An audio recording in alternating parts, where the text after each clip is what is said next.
My family called me the thrift store girl for years. As I became a millionaire, they begged me for $450,000. I turned them down and walked away forever.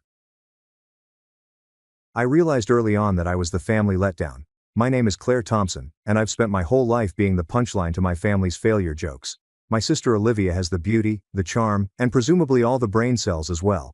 According to our mother, I received hand-me-downs and lessons on being realistic. My moniker began when I was 16 years old.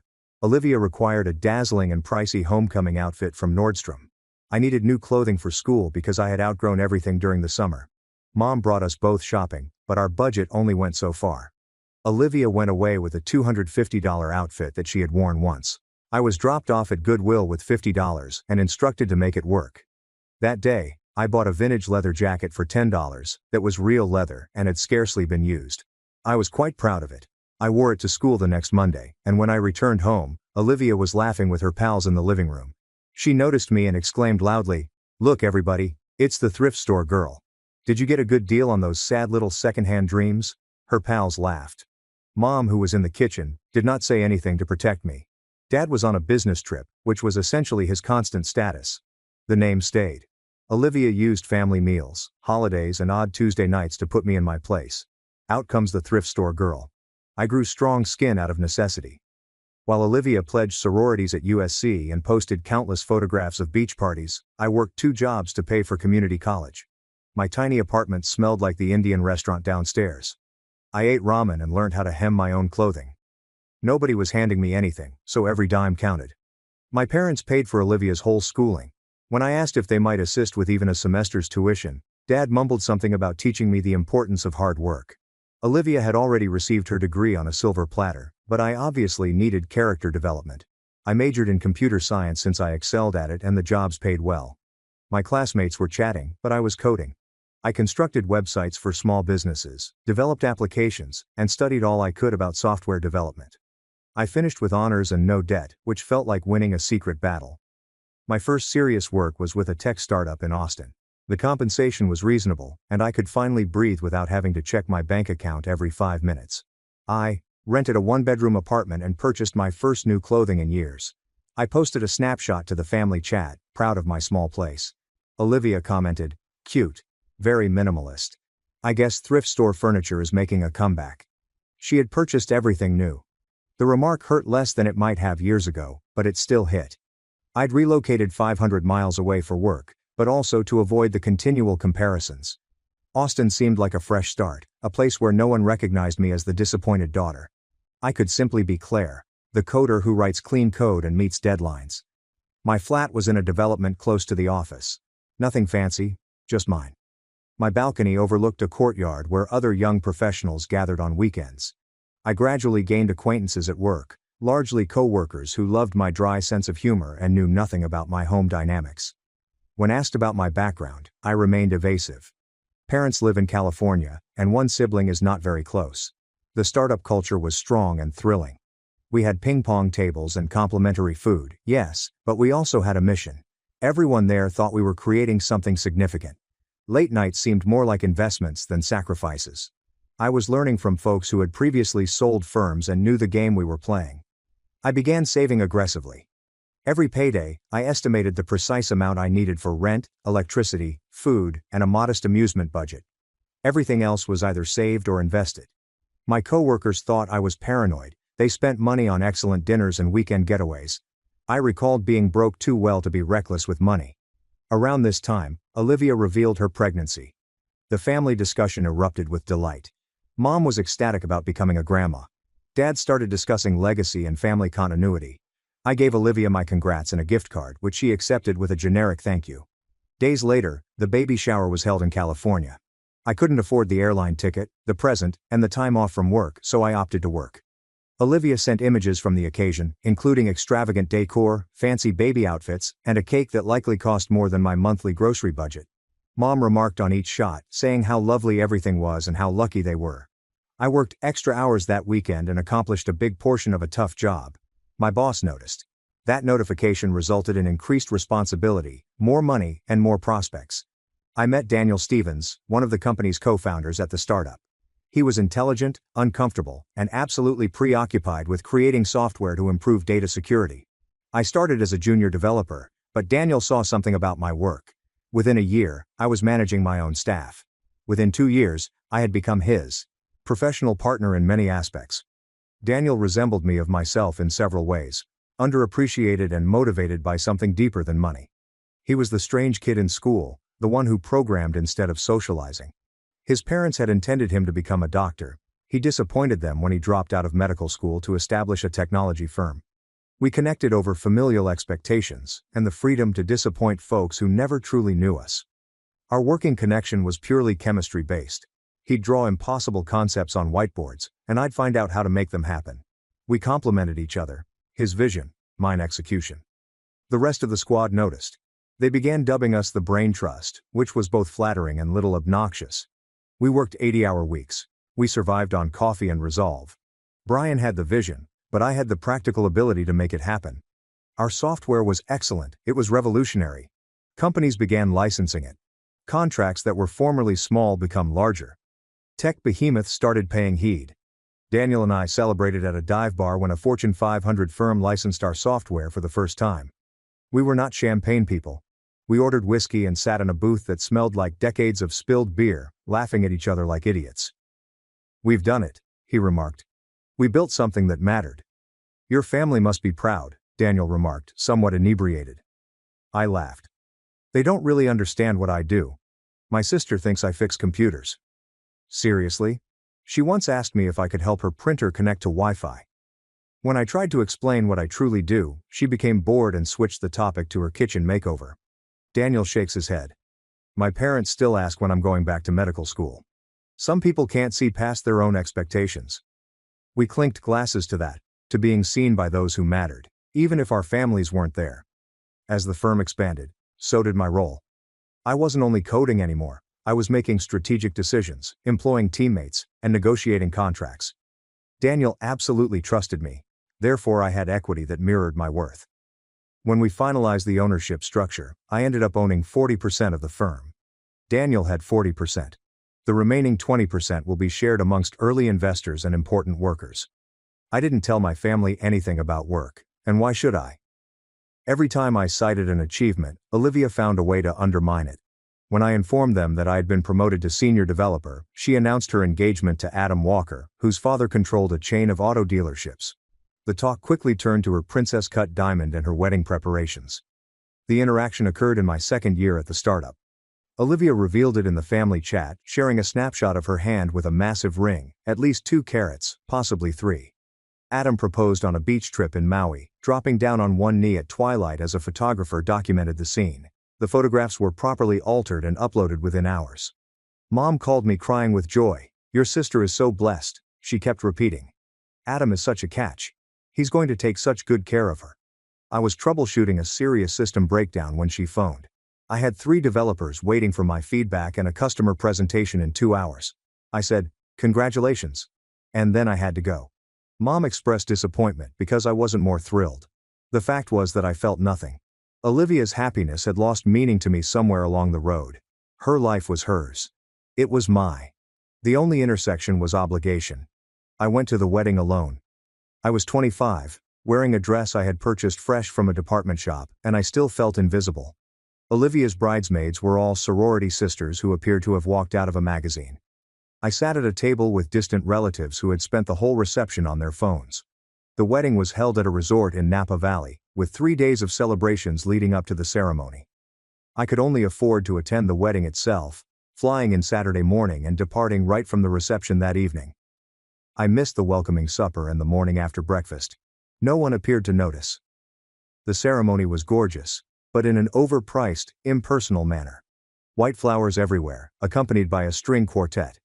Olivia looked lovely in a couture gown that was probably more expensive than my vehicle. Adam sobbed as she walked down the aisle, which the cameraman filmed from several perspectives.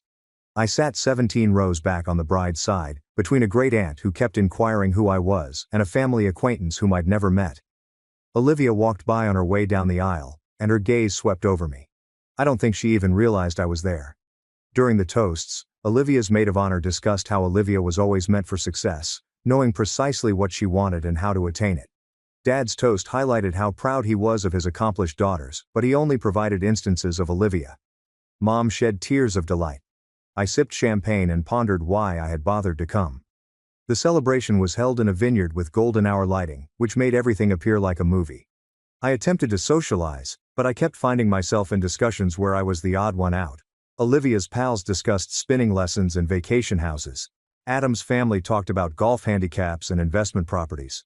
I nursed my drink while checking my phone for business emails to keep myself occupied.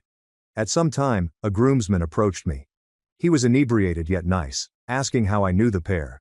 When I told him I was Olivia's sister, he seemed shocked. Really? She never mentioned having a sister. We're not close, I said. He nodded as if it explained everything and went on to find someone more fascinating to chat to. I departed during the dance, stating I had to catch a flight. Nobody attempted to stop me. I got an Uber to the airport, changed into comfy clothing and a toilet, and worked on coding for a project due Monday as I waited for my red-eye flight. It was a better use of my time than trying to enjoy a party where I didn't fit in. Flying back to Austin, I felt relieved. I had completed my familial commitment. I had shown up. I had been nice. Now I could return to my normal life. The one I was creating. Brick by brick, the one that truly mattered. I texted Olivia from the airport with another congrats. She answered with the heart emoji. This was the extent of our conversation. Olivia revealed her first pregnancy about 8 months after the wedding. By then, she'd completely committed to being a lifestyle influencer, chronicling everything online, including gender reveal parties, nursery design blogs, and pregnancy photo shoots. Her pregnancy was a meticulously planned performance. She had Ella in the summer, and her birth announcement received thousands of likes. I gave a gift of useful baby goods from the registry. Olivia shared a boilerplate thank you story on Instagram, identifying everyone who had contributed presents. I wasn't sure whether she knew which products came from me directly. Being underrated means that no one pays attention to you. While my family was obsessed with Olivia's Instagram perfect existence, I was creating something genuine. Daniel and I had created software that was receiving significant attention. Technology businesses were no longer merely licensing it. They wanted to purchase the entire firm. 3 months after the wedding, I received a call from Daniel around midnight. A prominent firm wanted to speak with us about a potential purchase. He could scarcely speak, his voice quivering with excitement and dread. We had anticipated this moment, but the combination of theoretical potential and actuality seemed different. We met with their team the next week. Corporate executives in fancy suits address technical inquiries and make financial estimates. Daniel addressed the vision questions. I handled the technical aspects and actual execution. We were a good squad. By the end of the meeting, they were more intrigued than when we began. The paperwork began to pour, including NDAs, tentative offers, and due diligence demands. Our lawyer, a lady Daniel had previously dealt with, guided us through each stage. She was forthright about the odds. Most acquisitions failed. Don't get excited until the money's in the bank, she told me. I took her counsel. I did not inform my relatives. I didn't inform my buddies. I merely kept working, living in my tiny apartment, and saving money like I always had. If the deal went through, that's excellent. If it didn't, I'd still have a nice career and shares in a rising firm. I was 26 years old when I received the first serious offer. $14 million. Daniel and I both owned 40% of the firm, while the other 20% was distributed among early investors. My portion would be worth $5.5 million. I couldn't grasp the number. It felt like monopolistic money. Daniel wanted to wait. He believed we could construct something larger. I trusted his instincts. It had been correct about everything else. We rejected the offer and continued working. 6 months later, another offer came in. $22 million, then $32 million. We repeatedly said no. Every rejection seemed like a gamble. What if we reached our peak? What if we turned away life-changing funding only to see the firm fail? I stayed up several nights crunching numbers, calculating how long $5.5 million would last, and how different my life could be. But Daniel's confidence was contagious. He gave me predictions, market research, and growth possibilities. Our software was becoming the industry standard. Companies didn't merely license it. They built entire security systems around it. We were becoming crucial. That meant leverage. We hired a CFO who has experience with successful exits. She was in her 50s, as sharp as a razor, and would not take any crap from anyone. She examined our records, contracts, and development trajectory, and declared us fools for thinking anything less than $37 million. You're not just selling software, she explained. You're selling the future of data security, price accordingly. This is what we did. When the next offer came in at $40 million, we replied at $80 million. They laughed. We walked away. 3 corporations were interested by then, implying rivalry. Competition meant better terms. I was still living in my little apartment. I still browsed sales. The money was imaginary, attached to a corporation that existed mostly as code and contracts. My family had no knowledge since I never informed them. What was the point? They had already determined who I was. Olivia had resigned her marketing career following the wedding. Adam's family money meant she didn't need to work. She spent her days practicing yoga, having her nails done, and sharing her wonderful life on social media. Mom would send me Olivia's posts with captions like, "Your sister looks so happy." The inference was obvious. Olivia had triumphed at life, but I was still fighting. Olivia's second kid, Jacob, was born by this point. 2 children before the age of 30, both planned and fully publicized on social media. Her life appeared flawless, at least in the meticulously managed squares of Instagram. Beautiful home, lovely children, and gorgeous apparel. She'd become a lifestyle influencer with a small following, receiving free things in exchange for postings. What I didn't realize was that Adam's financial condition wasn't as steady as it looked. Adam's father had many dealerships, but he insisted on owning his own location to show himself. He'd taken out large amounts to invest in a franchise, sure he could make it lucrative. When things began to go wrong, his pride prevented him from asking his father for aid. However, I would not discover any of this until much later. I watched from a distance, enthralled and repulsed.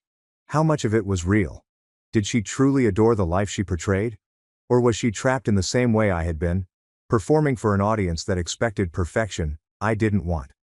We scarcely communicated outside of the traditional Christmas texts. She was preoccupied with her wonderful existence. I was engaged creating something tangible. That Christmas, Mom attempted to plan a family meeting. I rejected, citing job constraints. It was somewhat true. We were in the midst of heated negotiations, but largely I didn't want to spend a week watching Olivia's highlight reel and being reminded of my own perceived incompetence. Mom was hurt. She sent a long email on how important family is, how I should not let work rule my life, and how I was losing out on witnessing my niece and nephew grow up. She made no mention of the fact that I had only met Jacob twice, both of which were quick encounters. She didn't add that Olivia had never inquired about my life, or indicated an interest in seeing me. It appeared like I was solely responsible for maintaining family connections. I did not answer to your email. I worked through Christmas and was happy with it. Thanksgiving that year was very harsh. Olivia and Adam had recently purchased a house in a gated neighborhood. She spent the entire evening discussing crown molding and granite countertops.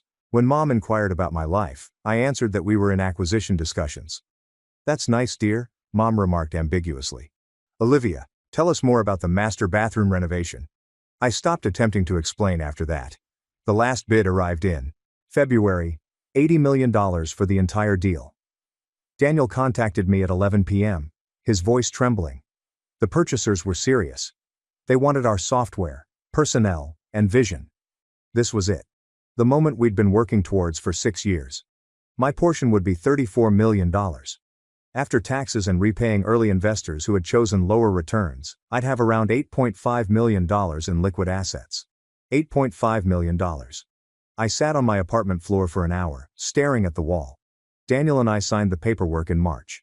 The money arrived in my account 2 weeks later. I watched my banking app update and noticed an unusual balance. I was a billionaire before I reached 27, but no one in my family knew. I didn't purchase a mansion, I did not buy a sports vehicle. I hired a financial advisor and invested the most of it cautiously. I did purchase a wonderful condo in a reputable area that was fully equipped with new items. I purchased clothing that fits properly. I contributed to causes that I cared about. I lived comfortably, but not extravagantly. The secret felt fantastic. For the first time in my life, I had something completely mine, something my family couldn't take away, claim, or make about Olivia. My financial advisor had handed me a package of paperwork to peruse and sign. I grabbed them on my way out the door one morning and planned to glance through them around lunch. Instead, I was called to back-to-back meetings. I slipped the folder into my handbag, figuring I'd deal with it later. Among the documents was a recent portfolio statement that showed my whole balance. I absolutely forgot it was there until Olivia discovered it. Easter was coming, and Mom called to demand that I come to supper. I normally avoid holidays, but something compelled me to agree this time. Perhaps I was feeling charitable. Maybe I wanted to see things from a different angle. Maybe I just wanted to prove to myself that their opinions weren't important anymore. I drove to their home in my new automobile. Nothing showy, simply a dependable premium vehicle. I parked on the street and strolled up to my childhood home, carrying a store-bought pie because I wasn't much of a baker. Olivia answered the door. She looked me up and down, and I realized right away that my clothes were costly. Very costly. Her eyes narrowed slightly. "Claire," she explained. "You look different." "Thanks," I said, walking inside. "You look great too." The house was adorned for Easter with pastels everywhere. Adam was in the living room, watching basketball with Dad. Mom was in the kitchen finishing up dinner. Olivia's 2 children, Ella and Jacob, were running around high on chocolate. I hugged my parents and tried to relax into the usual awkwardness of family reunions. Dad inquired about my employment in the generic manner he normally did, not actually listening to my response. Mom admired my blouse and asked where I bought it. I said Nordstrom, and she seemed astonished. "Splurging a bit," Olivia murmured from behind me. "Did you get a raise?" "Something like that," I said. Dinner was the typical production. Olivia held court, discussing Jacob's soccer squad and Ella's dancing recital. Adam made periodic comments regarding his dealership's sales performance. Mom and Dad nodded, completely engrossed. I ate ham and scalloped potatoes and felt as if I were watching a performance I'd watched before. My phone rang after dinner, just as Mom was presenting the dessert. My financial advisor and I exchanged glances. I excused myself and went to the back porch to receive the call. It was nothing important, simply a query about some papers that needed to be signed. The chat lasted around 5 minutes. When I returned inside, the mood had shifted. Olivia stood in the hallway, holding my purse. My stomach sank. "You left this on the chair," she said, her voice weird. "Your wallet fell out when I picked it up. Things spilled everywhere." She held out a bank statement that had dropped from the folder. The equilibrium was obviously evident. $8.5 million plus change.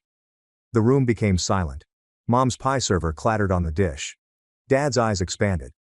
Adam leaned forward. Olivia's face showed a variety of emotions. Shock, perplexity, and fury, followed by calculating. "Is this real?" Olivia insisted. I took the statement from her palm, folded it neatly, and returned it to my wallet. My heart pounded, but my voice remained firm. "It's none of your business." $8.5 million. Mom's voice sounded low. "Claire, where did you get $8.5 million? "I earned it," I explained simply. Olivia laughed, but it was not a pleasant sound. "You earned it. Doing what?" "You work in computers. Programmers don't make $8.5 million. "This one did," I answered. "My company was acquired. That's my share." The hush that ensued was deafening. I could see them all recalculating what they believed they knew about me. The thrift store girl was a billionaire. The family disappointment possessed more wealth than any of them. Dad discovered his voice first. "Claire, that's wonderful.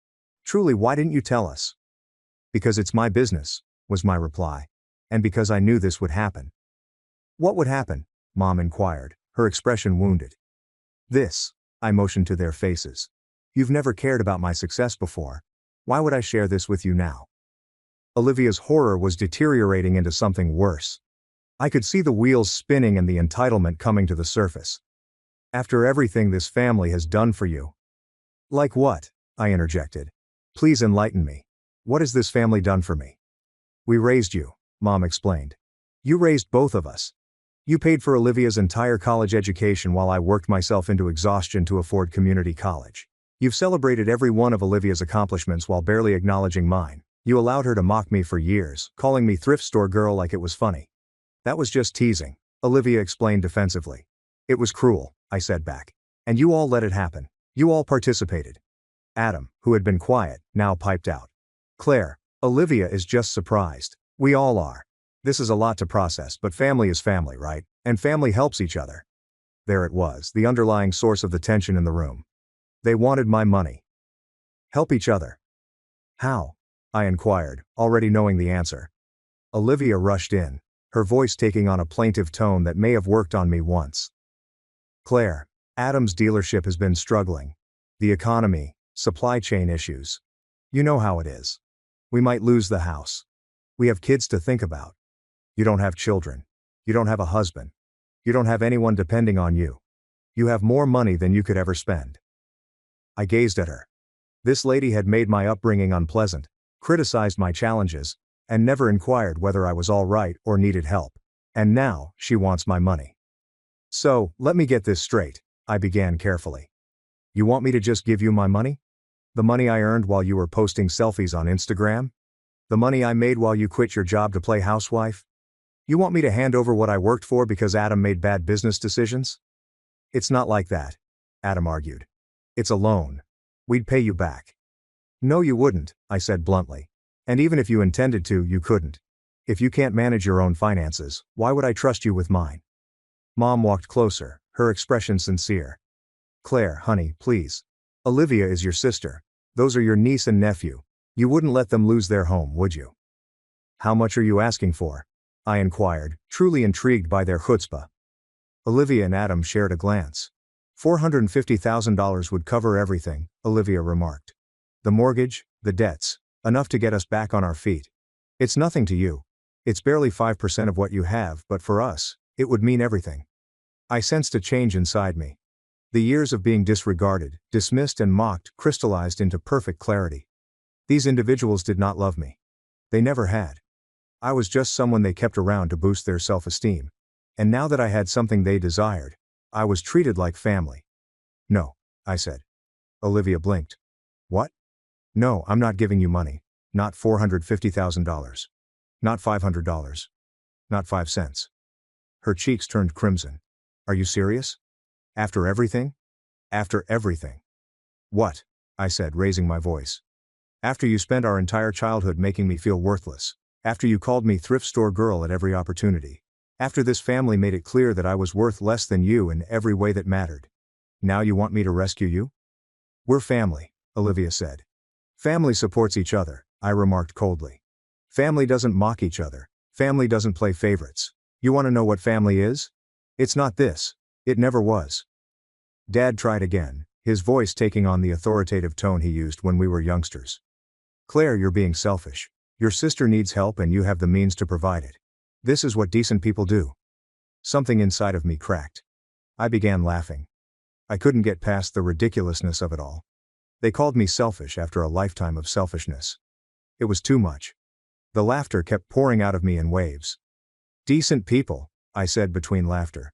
Where were decent people when I was eating ramen for dinner so I could afford textbooks? Where was family when I was working 2 jobs and going to school full-time? Where was support when I was building a career from nothing?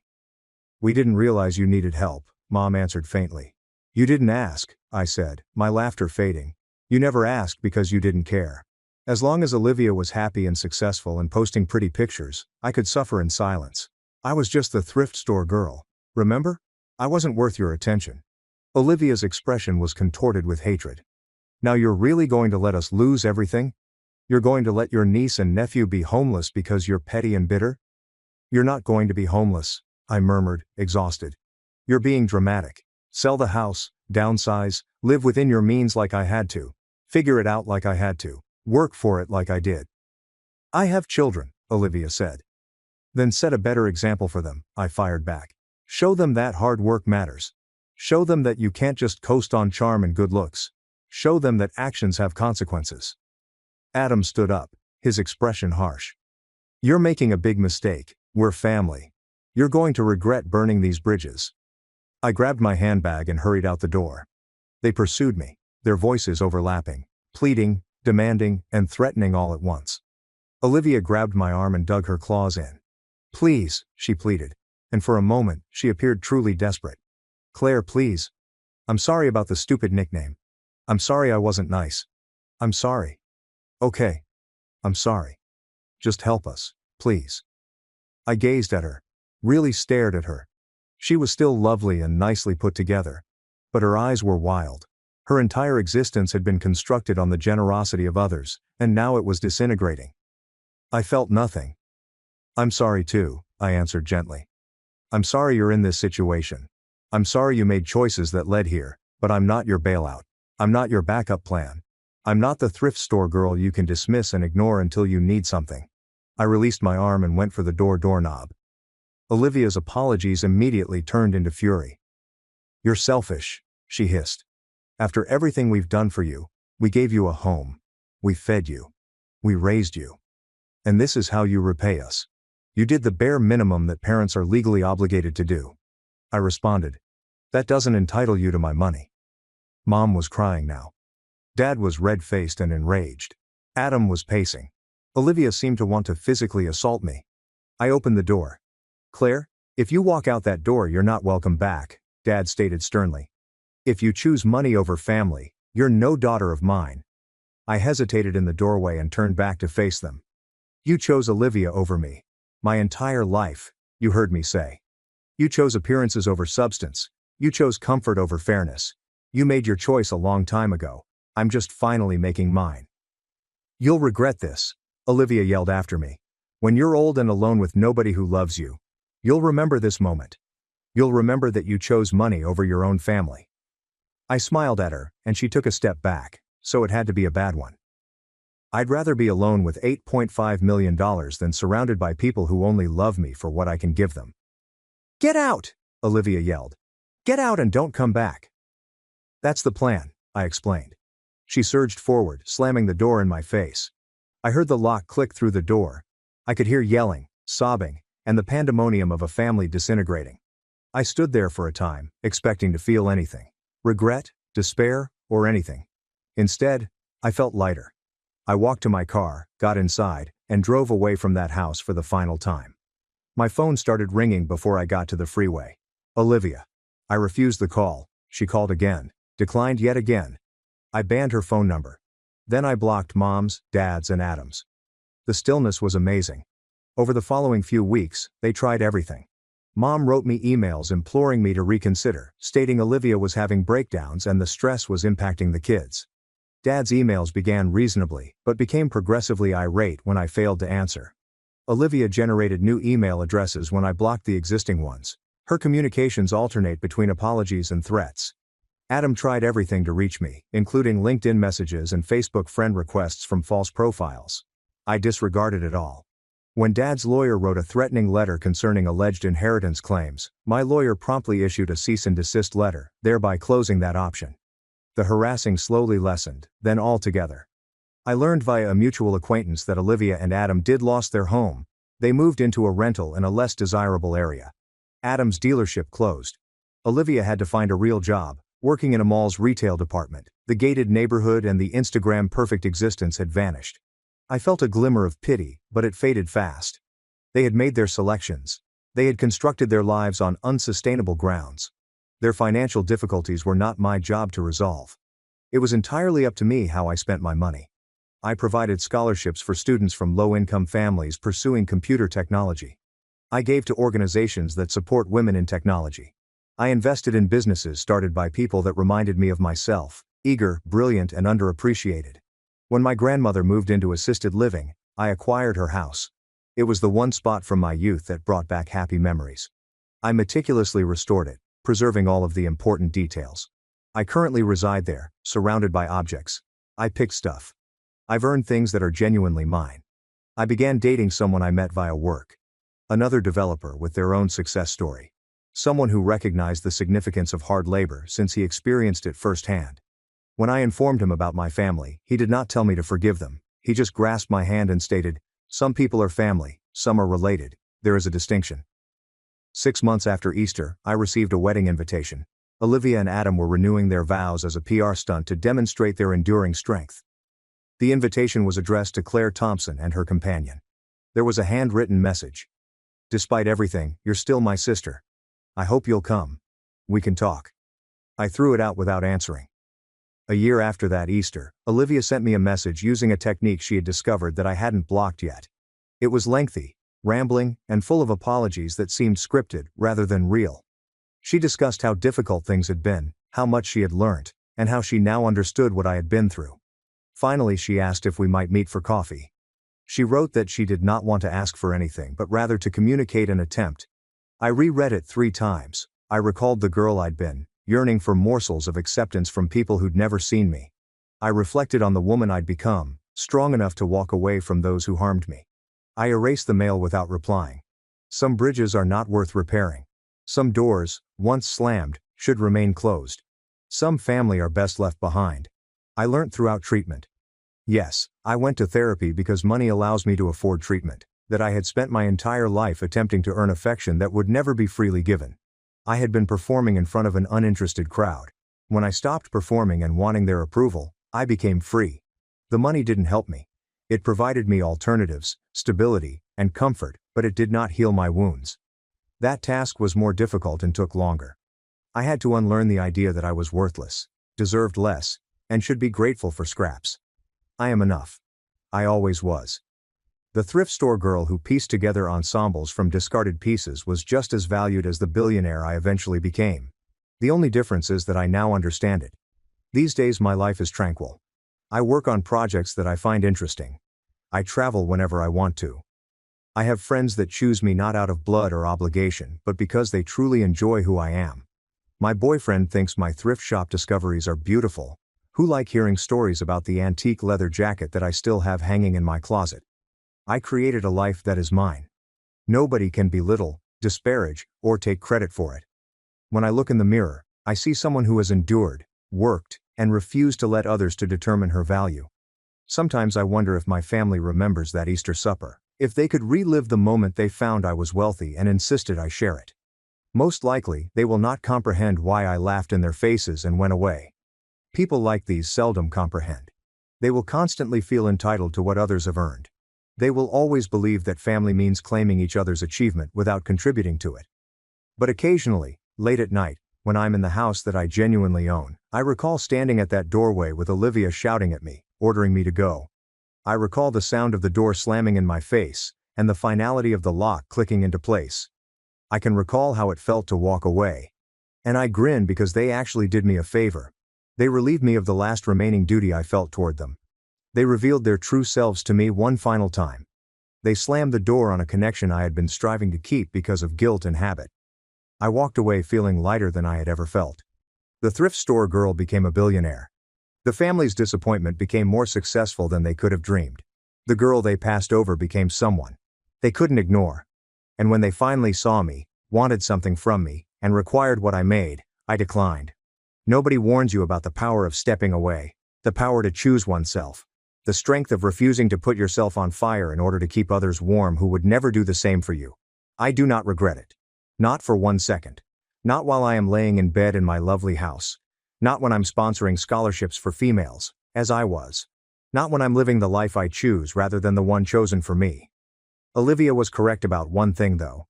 It's not how she intended it. I am occasionally alone, yet I am not lonely. There is a distinction. Loneliness is being surrounded by people who do not notice you. Being alone allows you to breathe without having to apologize for taking up space. I'd rather have alone than to be unloved. The last time I considered reaching out was on my birthday last year. I awoke to messages from friends, my boyfriend, and others who decided to be in my life. I reflected on how different it was from previous birthdays, when my family would give me practical presents, while Olivia received jewels and trips. I considered calling briefly to see if anything had changed. Then I remembered Olivia's expression when she saw my bank account, the calculating in her eyes, and how quickly affection transformed into demands. I prepared pancakes instead and treated myself to a spa day.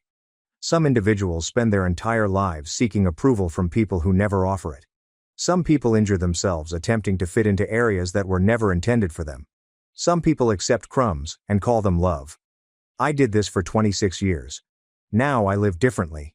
I now know better. Now I understand that stepping away does not mean giving up. It is growing up.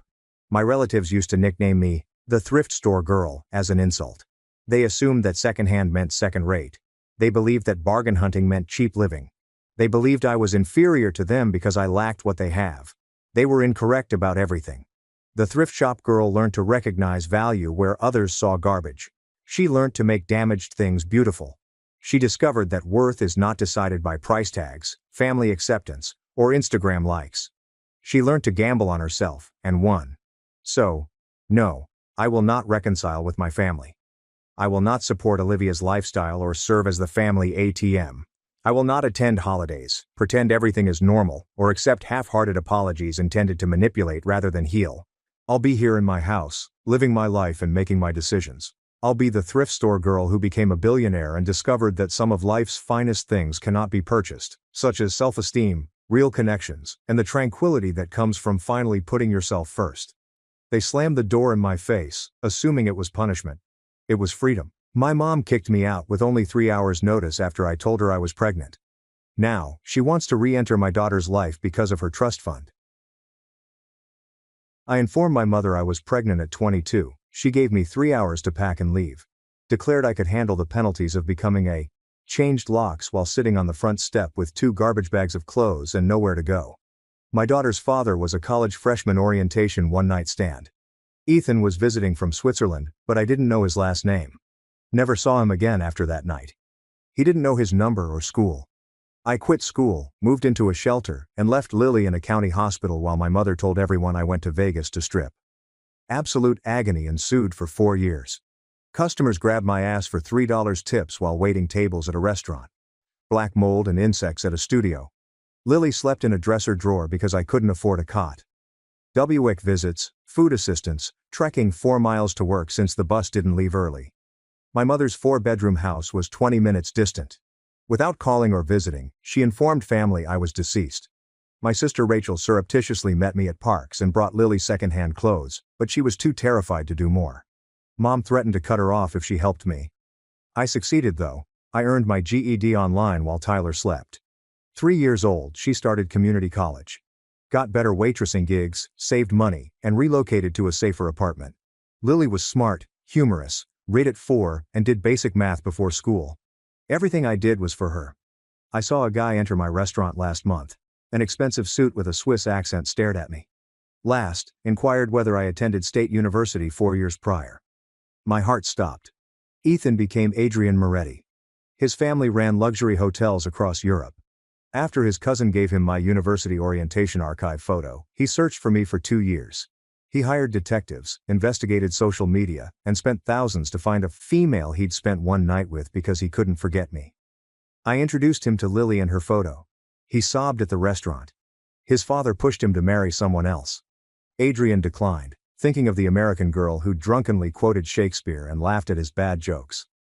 His desire was to meet Lily quickly. In a week he set up a trust fund for her, bought us a house, and demanded $12,000 a month for 4 years of child support. His family traveled up from Switzerland and lavished Lily with love and presents. My mother returned then. She came to my new residence with flowers and tears, admitting her mistake. She missed us a lot. Family should pardon. My neighbors informed her about the Mercedes in my driveway, Swiss registration plates and high-end store delivery vans. She knew Adrian's identity and family value from her investigation. Since Lily had a trust fund and Swiss finishing school potential, she wanted to be involved. I let her in and speak. She talked about second chances, my youth, and her desire for the best. Her eyes brightened up as she spotted Lily's photo with Adrian's family at their Swiss house. We should plan her 6th birthday together, remarked. Maybe in Switzerland. I've always wanted to see Geneva. Adrian entered from the kitchen. He heard everything. My mother looked radiant, extended her hand and gushed over her granddaughter. Adrian thought her palm was sewage covered. He said, "You're the woman who threw out your pregnant daughter?" My mother mumbled stern love and duty. Adrian flashed her something on his phone. Her face blanched. The shelter where your daughter spent her first month homeless sent this police report. She was abandoned as a youngster. Her social services records show she requested for emergency housing when 8 months pregnant. This hospital report shows she gave birth alone as impoverished. Want me to continue? Adrian interrupted my mother's explanation. He swiped to another screen and faced her. He spoke quietly yet sharply. The shelter intake form had my name at the top and a red checkbox for abandoned minor. Adrian interrupted my mother to ask whether she wanted him to continue with his investigators' 4 years of documentation. I halted outside the kitchen doorway, grasping the frame, watching her make excuses. She said she didn't grasp how awful things were, thought I'd figure it out, and was angry and afraid. Adrian browsed through several screens without looking away, presenting hospital and social services papers like evidence in court. Tears mingled with my mother's foundation, which she'd meticulously applied before coming here. She spun around and trembled, claiming she'd been so afraid, made a terrible mistake, and wondered about me every day. I moved back before she could touch me, and spoke calmly when I ordered her to go. Adrian walked beside me silently, supporting me as I opened the front door. My mother stood in the midst of my new living room, looking shocked. She requested that we chat so she could explain. I held the door open with my heart racing so loudly I felt everyone could hear it, but my hand didn't shake the knob. She collected her handbag and flowers and walked by me with her head down and more tears. Before closing the door, I watched her get into her car and drive away, then rested against it for a bit as my legs weakened. Adrian and I sat at the kitchen table after I verified that Lily was still sleeping upstairs, her nightlight flickering softly through her door gap. He apologized for ambushing me with the documents, saying he'd paid detectives to find me and gathered everything. He saved my complete survival story in the files in case I needed evidence. I held a chilly mug of tea as we discussed what to do. Instead of pushing for immediate family visits and plans with Lily, he startled me by proposing we start with formal paternity confirmation. He claimed Lily and I deserve formal and secured protection after handling a debt for so long. 2 days later we saw Mia Sanders at her downtown office, which had thick carpet and framed legal degrees. She was younger than expected, maybe mid-30s, and wore a practical suit and a serious face. Mia emphasized that Adrian hired her to serve my interests, not his, and that she worked for me alone even though he paid her. She guided us through a court-admissible DNA test that would stand up in court. Having a lawyer who responded just to me was weird but safer than imagined. She took notes on a yellow legal pad while she asked specific questions about what I wanted safeguarded and what scared me most. Before test results arrived, she explained financial constraints with a packet of paperwork. Adrian immediately placed back child support into an escrow account that would release following official paternity confirmation. He couldn't take the house he bought back whatever occurred between us, since it was in my name with legal safeguards. I felt overwhelmed by page after page of terminology and clauses, but Mia described each portion in straightforward English. She listed every precaution she'd taken to protect Lily and me in case something went wrong. My palm cramped as I signed where she instructed, but I was glad for every word that prevented ambiguity. After we finished, Rachel texted me that Mom was phoning every relative. She told them I kept Tyler a secret out of anger and was cruel for not allowing her be a grandma. The old worry of familial isolation hit strongly. That 4-year sensation of isolation. I reassured myself that most of their family thought I was a Vegas dancer anyhow. They never contacted me when I needed support. Lily glanced up at me curiously as we sat on her bed with her plush rabbit under one arm that evening. I just stated that a European acquaintance I'd known before she was born wanted to meet her. I promised her we'd take our time to figure out whether he was pleasant, and I didn't call him father since nothing was proven, and I wouldn't break my commitments. Lily nodded earnestly and inquired whether the acquaintance enjoyed cartoons too. I suggested we could find out by asking him questions and letting her decide how she felt. At the end of the first week, we gathered at a lovely Saturday morning public park with newer equipment and wood chips instead of concrete. Adrian brought a cheap soccer ball and asked Lily about her favorite color and playgrounds. Standing partially behind my leg, she was timid at first but interested enough to say she enjoyed purple and swings. I saw them kick the ball on the grass from near, Adrian, moving slowly and speaking softly. Lily stopped the ball with her foot and inquired why he spoke strange, tilting her head like a jigsaw figure. Adrian chuckled warmly and said he was from Switzerland, where people talk differently. He told her McDonald's is there, but the menu is in French and German. I saw him be honest and age-appropriate. Instead of promising trips or gifts, answer her inquiries like. She was a genuine person whose ideas mattered. I watched from a bench as they kicked the ball. Near enough to intervene, remote enough to interact. As they played, Lily's guard relaxed, but she still looked at me every few minutes to make sure I was there. My mother left a message on day 8 that I listened to twice before deleting. She said she forgives me for withholding Lily from her for years. She wanted to go on as a family for Tyler and was ready when I was. I was irritated and fatigued after listening. Dealing with an incomprehensible person exhausts you to the core. I didn't call back because I needed time to ponder and was done jumping into hurtful things. The phone stayed quiet on my kitchen counter while I spread peanut butter to Lily's liking for lunch. I understood that not answering was preferable than explaining myself again. I drove straight to work for the early shift after dropping Lily off at kindergarten the next morning.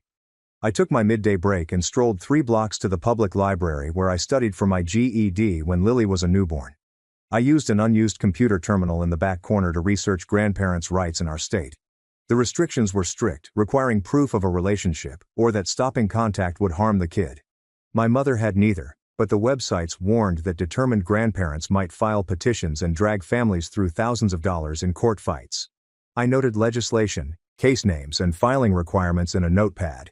Gathering knowledge made the terror seem smaller, more controllable, like something I could prepare for. I took phone images of the key pages and emailed Mia Sanders with a brief note asking if we should be alarmed. I put on my apron and took dinner orders at the restaurant. Still half thinking legal terms. Mia's name showed on my phone during my break the next afternoon. She requested a consultation to shield Lily and me from legal harassment, saying that we needed a paper trail and defined limits before my mother could gain legal ground. To accommodate the appointment on Tuesday at 10 a.m., I swapped shifts with another server. 2 frequent customers sat in my area on Friday night, speaking loud enough for me to hear about the Mercedes with Swiss plates parked outside and whether I was dating a royal. Though my face burned, I held my pen steady on the order pad and wrote their food choices clearly. A few minutes later, my boss saw me frozen at the kitchen door and discreetly inquired if I was okay, offering to shift me to different tables if people were disturbing me. I thanked him but said I could handle it, though my hands shook as I brought plates back to the dining room. Rachel emailed me on Saturday afternoon wondering where we might meet for coffee. I recommended a spot across town along the freeway, where no one from our area would know us. She was already in a corner booth when I arrived. She had her college textbook on the table, but her eyes seemed sad. We had coffee, and she said she wanted to help me but was afraid Mom would cut her off financially because she was only halfway through her degree and couldn't lose her tuition. I grabbed her hand across the table and told her I understood, and that she'd helped us more than anybody by smuggling supplies throughout those terrible years. We sobbed quietly and wiped them away so other customers wouldn't see. Monday morning's DNA test in a downtown medical facility with official documentation and chain of custody processes seemed more serious than expected. A technician in blue scrubs described each process on labeled paperwork and swabbed Lily and Adrian's cheeks with long cotton sticks. Lily laughed and asked if they were checking for cavities like the dentist, and Adrian grinned and answered something similar. We decided silently not to tell her what the test was for until we received results, keeping our explanations basic, honest, and not intimidating. Lily ran to the vehicle, telling about how the stick tickled, while Adrian and I looked relieved. Week 3's lawyer session saw Mia distribute alternatives over her conference table like cards in a tricky game. We could file for court-ordered custody, set privacy measures to protect this from becoming viral, and send my mother a cease and desist letter if she kept bothering us. Though the paperwork seemed unending, stacks of documents needing signatures and notarization, the clarity helped. Adrian and I spent 2 hours that afternoon creating a co-parenting framework that began with supervised visits and increased dependent on Lily's comfort. Mia proposed realistic timetables with holiday and sick day backups, making it feel reasonable rather than intimidating and overwhelming. While waiting for test results, we signed the document in good faith with official signatures at the bottom. Lily's school number appeared on my phone during my supper shift on Thursday. The administrator said calmly but firmly that my mother had come to the office pretending to be the grandmother and inquired about pickup procedures. I told my manager I had an emergency and left work immediately, quivering with protective wrath as I drove 6 blocks to school. The administrator said they hadn't published any information and asked if I wanted to file a formal restriction to prevent repeat incidences. I agreed without hesitation, filling out the papers at the office as Lily played on the playground, unconscious of what occurred. The next day, Mia wrote to my mother to set a no-contact limit and warn her that any additional attempts to access Lily or propagate family stories will result in legal action. Signing it felt me sick with remorse but oddly strong, like I was choosing safety above peace for the first time in my life. After Lily went to bed, I started a secret notebook of every mother-related encounter, voicemail and incident. Mia claimed it may matter in court, but it also helped me sort the pandemonium into written facts. Recording what happened made it difficult to mistrust myself afterward since it couldn't be changed. Adrian arrived at my flat the next afternoon with a European furniture brochure with sticky notes showcasing beautiful dollhouses that cost $2,800.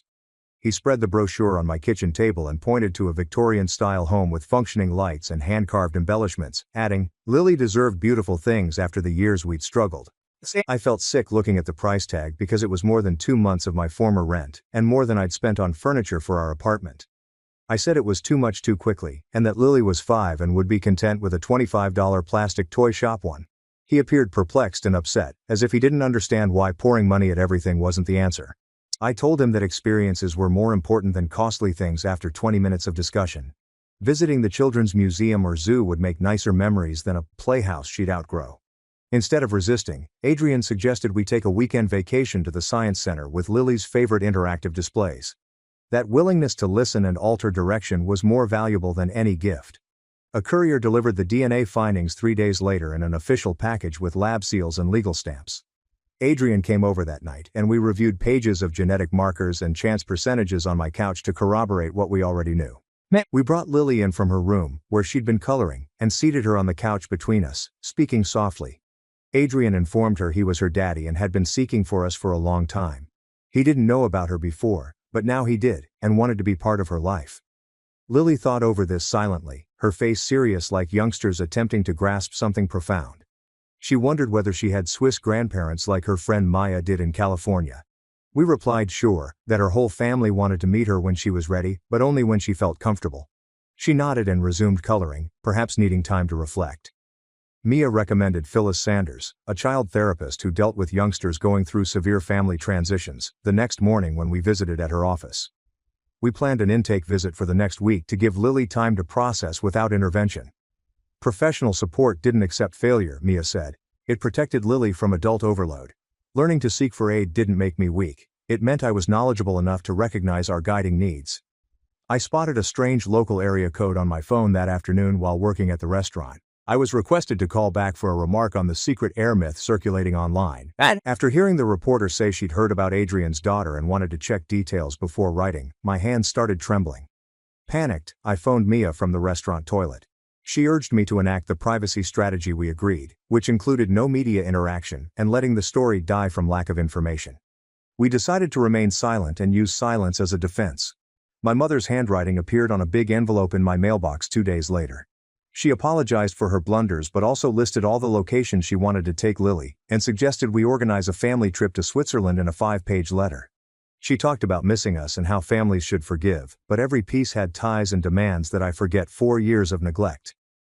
After reading it again, I saw how she was attempting to get back in by pretending everything was forgiven and we were a happy family again. She wanted Lily in Adrian's world without showing she'd changed. The letter joined the other material in my documents folder.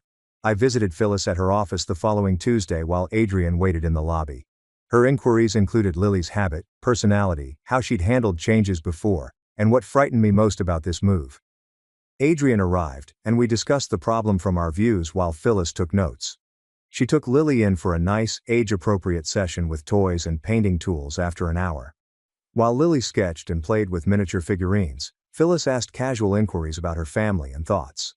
Finally, Phyllis advised us to make Lily's routine stable and introduce changes gradually, allowing her handle relationship building. She offered us scripts for discussing difficult things and checking in with Lily without interrogating her. Rachel contacted that night asking if I'd consider monitored restricted contact with our mother to avoid her filing for grandparents' rights out of spite. I stared at my phone, torn between safeguarding Rachel and knowing my mother hadn't yet gained access to Lily.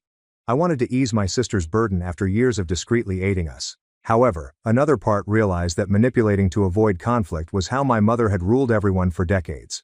I told Rachel I needed to consider and consult my lawyer.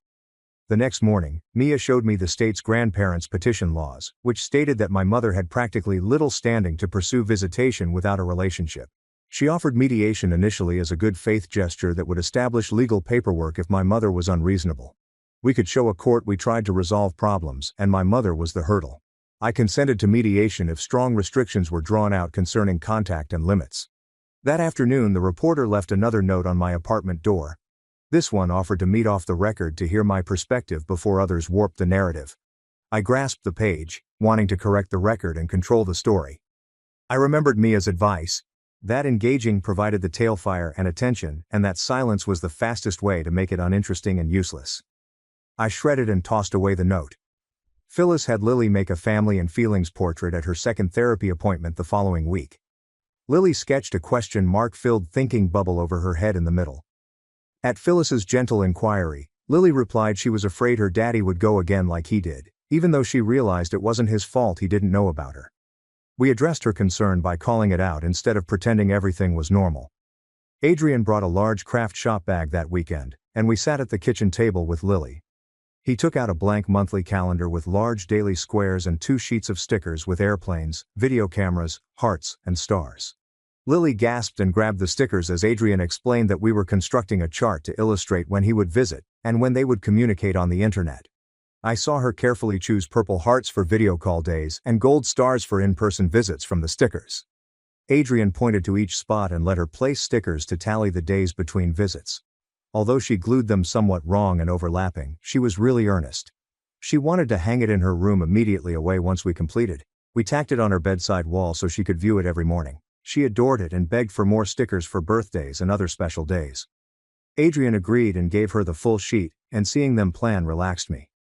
Adrian called 3 days later when I was doing laundry to ask if his parents could have some Lily photographs for their family album. I dropped my shirt as my body stiffened. I told him I needed to think, and we could discuss later. After we hung up, I felt my protective walls slam back, thinking of strangers across the ocean seeing images of my baby. My conversation with Mia that night helped me see that some photo sharing was fine, but I could impose strong boundaries. The next day, I offered Adrian 3 shots I would choose with a signed agreement that nothing got on social media and the photos kept with his close family.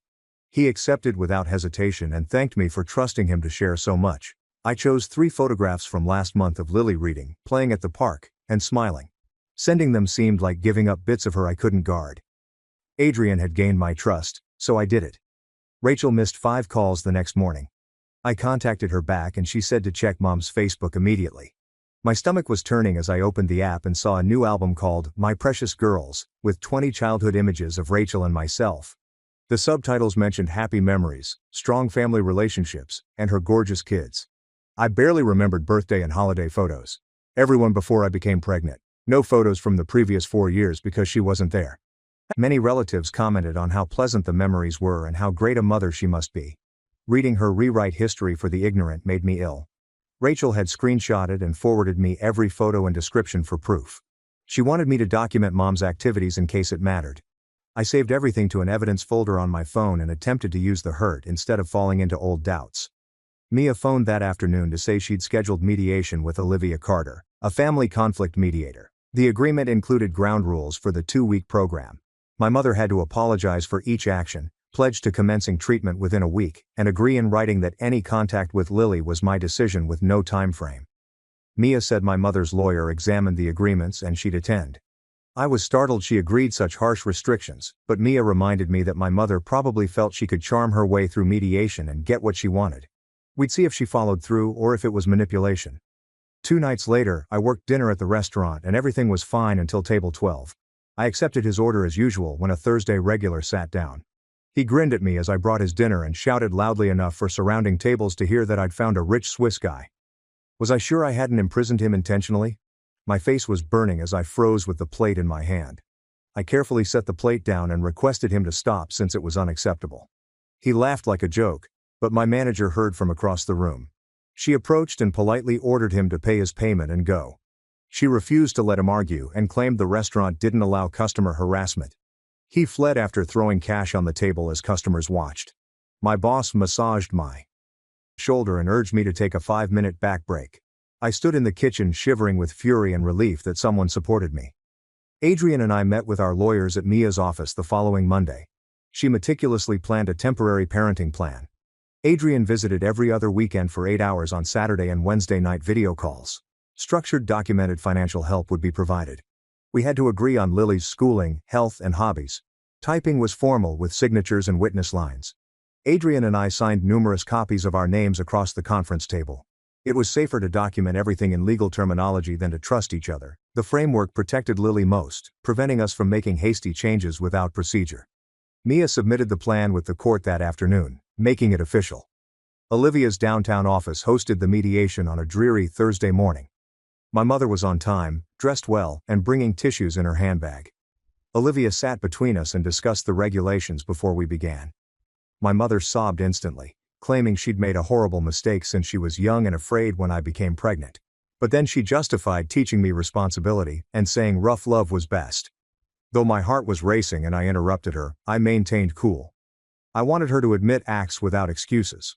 I stated each action she took, asking her to ensure she recalled putting me out with 3 hours' notice, changing the locks, denying communication for 4 years, and informing relatives I was dead. She sobbed more but explained her rationale. Olivia stopped her and stated the activity required unjustified acknowledgement. My mother wanted to defend herself, but she decided to write everything down as homework. Olivia agreed to evaluate her writing 2 weeks later. I discussed mediation with Phyllis the next day. She attentively reviewed Olivia's notes and inquired about the session. I told her hearing my mother weep was harder than imagined, but I was glad I demanded accountability. Phyllis helped me consider whether Lily could safely handle supervised interaction. She stated my mother had to show continuous improvement, not merely apologize and demand access. Together, we set criteria: 6 months of weekly treatment with attendance, verification, written accountability for her behavior without excuses or justifications, and no manipulation or pushback on my boundaries. We would contemplate a supervised meeting between her and Lily, only if she regularly met all 3 standards. I liked the timeline because it let my mother work while safeguarding Lily from a stranger. The reporter's account appeared in a local internet news site Saturday morning. I forced myself to read it with coffee, expecting horror.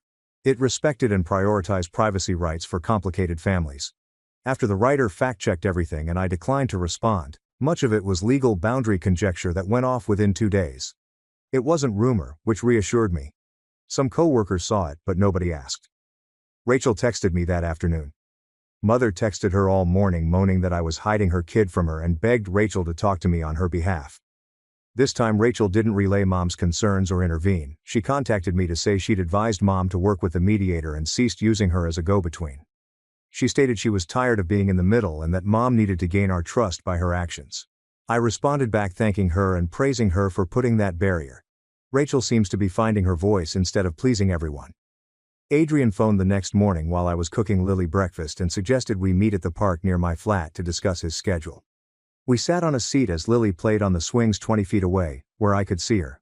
He showed us his phone calendar and proposed staying for a week instead of 3 days since his family wanted more time with Lily and he could work remotely from the hotel. I tensed up and told him the therapist had said gradual increments were best for Lily, that leaping from 3 to 7 days was too rapid. He looked agitated, ran his hand through his hair, and argued she was all right. I interrupted him and said we shouldn't push more just because she appeared okay. That youngsters often displayed stress unexpectedly later. He sat quietly while Lily pumped her legs on the swing, then nodded and said he understood even though leaving was hard when things were well. I liked that he listened instead of arguing and slowed down even if it was against his will. We decided to stay 3 days this time and add 1 next month if Lily adjusted well. We felt like we were learning to work together instead of just sacrificing to maintain the peace. Olivia emailed me 3 days later with an attachment displaying my mother's first therapy intake appointment. A qualified therapist signed a paper confirming the session date and time, and a treatment plan outline for weekly visits. I glanced at the document for a while, hoping but primarily suspicious. 4 years of desertion, and decades of controlling and conditional behavior didn't disappear with one meeting. Olivia's professional, impartial email noted improvement without exaggerating it. She reminded me that lasting transformation takes months, not weeks, and that this was only the first step. I added the email to my mediation documents folder, adding to the accumulating mountain of evidence that chronicled everything. That afternoon, I traveled to my former neighborhood for the first time since moving. After 3 years in that dingy studio apartment with Lily, I parked outside. The front door paint was still flaking, and the parking lot still had oily water puddles. The memories weighed me down while I sat with the engine running and windows open. The mildew scent that persisted despite bleaching. Lily cried from hunger while I waited for my salary to buy formula. Because the bus didn't arrive early for my shift, I walked 4 kilometers to work in the dark, counting pennies to determine if I had enough for the laundromat, or another week of unclean clothing. My daily worry and calculation of which bill to skip to eat. I clutched the steering wheel, and remembered why I was careful. Why I doubted everything, erected safety nets, and put off trusting others. That wasn't paranoia or difficulty. I learned that by surviving without aid. That instinct kept Lily and me alive when we had nothing.